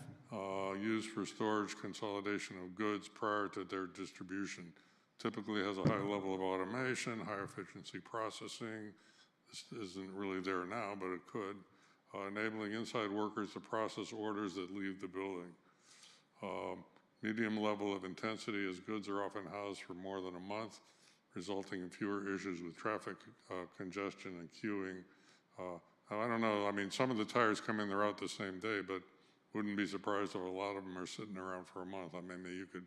They are. I don't know whether that. Up to 4 months, he said. Yep. Okay. Loading dock typically on one side, usually lower number of dock doors, one per 200,000 square feet, which would be 5 or 6. We'll have limited hours of operation, Monday to Friday, early morning to late afternoon. Fewer employees and parking spaces versus other facilities due to lower intensity. Noise and air pollution should not be a factor. Warehouses over 40,000 square feet are allowed by special exception. Distance from a residential zone, minimum 500 feet. So it clearly has elements of both of these. The biggest changes, we're reducing the size of the building, number one. Number two, we're adding on 7 loading docks. And 3, we're adding on trailer parking spaces. What's the difference between a distribution center and a warehouse with respect to the number of trailer parking spaces? You don't address it, to my understanding. I think that's correct. So we're adding on trailer parking spaces, which are allowed, I think, in a warehouse, and they're allowed in a distribution center, and you don't indicate how many. So if we're adding on 75 or 72? 75 trailer spaces here, and you don't distinguish between a warehouse and a distribution center there. You don't say that there's a limit to how many you can have in a warehouse. Why can't you add these 75 trailer spaces in as a warehouse? Yep. Or as a distribution center? You don't address that. So I think we've heard both definitions. I think what's also going on, though, is we have in our mind what constitutes a distribution center. We heard how they bring tires in and are gone the same day, you know, but are they going around to different businesses? They have to have a huge storage capacity because the only ones that go out the same day basically are the ones that come in that one truckload that are already pre-sold. The other ones have to be stored. Okay. The other two trucks. So most of them are stored for more than just that day. And that's why they have a big 100,000 square foot warehouse. Because they're stored longer term. The place is full of tires. They can't get them all out in one day. There's no way you can move them all out. They don't have enough capacity in the box trucks. Okay. Any other comments? Well, again, with our narrative as far as, you know, hours of operation, again, in all fairness, and Peter, you were saying that, you know, one employee comes in at 1 o'clock in the morning, first truck shows up from PA at 3 in the morning, and those guys are gone. Isn't that what you said? The first truck comes in at 3 o'clock in the morning. That's when the 6 guys show up. 5 days a week. It's Tuesday morning through Saturday morning. And then the operation shuts down Monday through Friday, shuts down in the afternoon and is quiet until 3 o'clock in the morning. That's only Tuesday, Wednesday, Thursday, Friday, and Saturday. And then on Saturdays, they shut down at 1. It's not a 24/7, 365 operation. That's, I think, more in line with your warehouse definition. So I would like to jump back in here. One of our duties as a Planning and Zoning Commission, when we're dealing with a site plan, is we're determining the conformance to the regulations. If the regulations are ambiguous, I think we have to lean in favor of the applicant. And what's the, you know, as opposed to writing a zoning, what's it, not administrative, what's the term for the type of action we're taking? Administrative? Administrative. Administrative. So this is an administrative action to determine whether this is conforming to our regulations. And we have to decide based on our regulations, not on what we feel, whether this is a distribution center that they're proposing. I guess my problem is because it's ambiguous, I think we have to accept that they're claiming it's a warehouse. I think we have a condition that was proposed that would deal with that. And so I guess I'm saying, you know, it has to be considered a warehouse as our, and our administrative function applying our regulations to this application, regardless of whether we see it sort of operating as a distribution center. Then I say that we put conditions, first and foremost, there's 0 Sunday operations. We will limit their hours of operation. It will be 3 o'clock in the morning and till 5 in the afternoon. 5:30. Okay? Okay. So 3 a.m. to 5 p.m., okay? And that's Tuesday, correct? Tuesday through Saturday. 0, and Saturday ends at 1. 0 operations, none whatsoever. The neighbors do not need to have anybody coming down strong or governors. 0 operations on Sundays. Can you make that 5:30? Because that's what they operate now. Sure. Okay. I had one other comment, but I think I'll just say it and I won't ask for input. The picture shows phase 1 kind of having some parking spaces in it that are kind of sticking out, and they would be more appropriate for phase 2. So I'm hoping that those parking spaces that you see to the east, to the west. When we CO phase 1, we'll make sure that we have adequate turnaround and there's Right, no okay. conflicts or anything. So I guess we could have, it's already, it's already 10:15 for all practical purposes. Can we have another 5 minutes by consensus? Okay, 5 more minutes. Do we have a motion? It's here. You're talking about the, okay.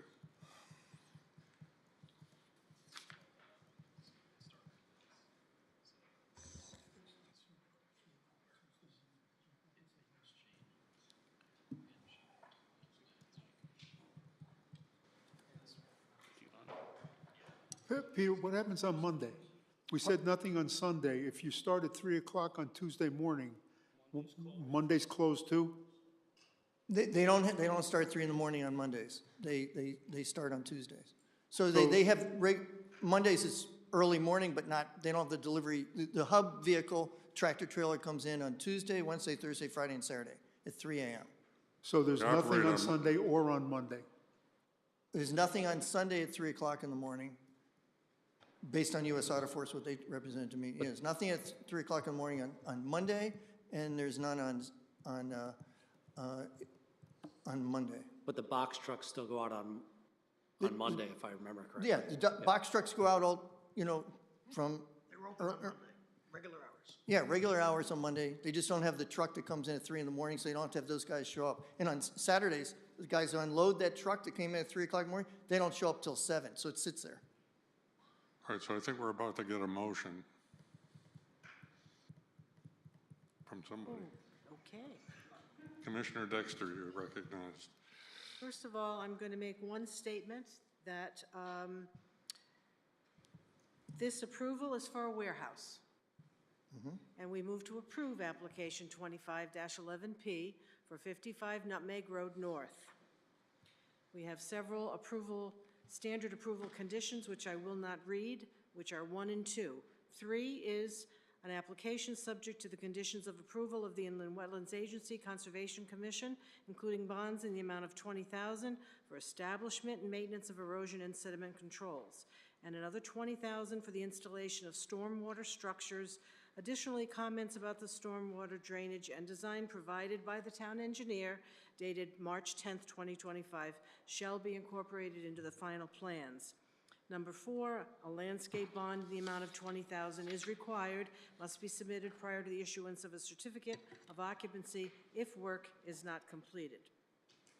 5 through 10 are standard approval conditions. 11, one additional CTDOT 31-1927 no idling sign shall be installed on the proposed fence at the entrance to the outdoor storage and trailer parking area. Number 12, the parking requirements table on sheet C-SP1 shall be updated to show that 5 EV-ready spaces are required. 13, the proposed light fixtures shall incorporate a timer to turn lights on and off at the start and end of the employee shifts.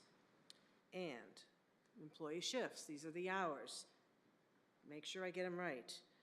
That we will operate from 3 a.m. to 5:30 p.m. from Tuesday to Saturday. Regular hours on Monday. Don't know what that is. What's regular hours? 7 to 5? 7 to 5:30. Okay, that's 7 goes to 1 o'clock. Saturday to 1 o'clock. So the Saturday is, all right, let me start again. Tuesday through Friday, 3 a.m. to 5:30. Saturday, 7 a.m. to 1 o'clock. 3 a.m. 3 a.m. to 1 o'clock, Yeah. good Lord almighty. And then regular hours on Monday, 7 to 5:30. No hours on Sunday. That's it. Is there also the thing about it being a warehouse? I did say that, the first very thing. And then finally, the amended town engineer comments dated April 8th, 2025 shall also be incorporated in the final plans. Okay, we have a motion. Do we have a second? I second it. Ready for a vote? All in favor? Aye. Any opposed? Passes unanimously. Thank you. And the one other item of business is a report from the Design Commercial Subcommittee. That committee has met since October, maybe December, and basically negotiated a proposed text amendment. We were thinking about having a discussion today, but we thought it'd be better to avoid having a kind of a predetermination situation occur, to wait until we have the public hearing. So the applicant has already submitted the proposed text amendment. It's available online if you want to look at it. You can also look at some of the other materials that are possible site plans showing where housing might be built. And then we'll have a public hearing on, it has to go to CROG, so there's like a 35-day delay, and the public hearing would be in May for that. And any residents who don't like it, come and talk about it. If you love it, come talk about it. So that's what a public hearing is all about. Yeah, again, we're shooting for a May 13th public hearing. Okay. Any other business? No? Okay. I assume we'll take up the Majewski text amendment at our next meeting for a Yes. decision. We're Yes. still within the time frame. Yes. Motion to adjourn. Second. All in favor? Aye. I make a motion. In one night. Second.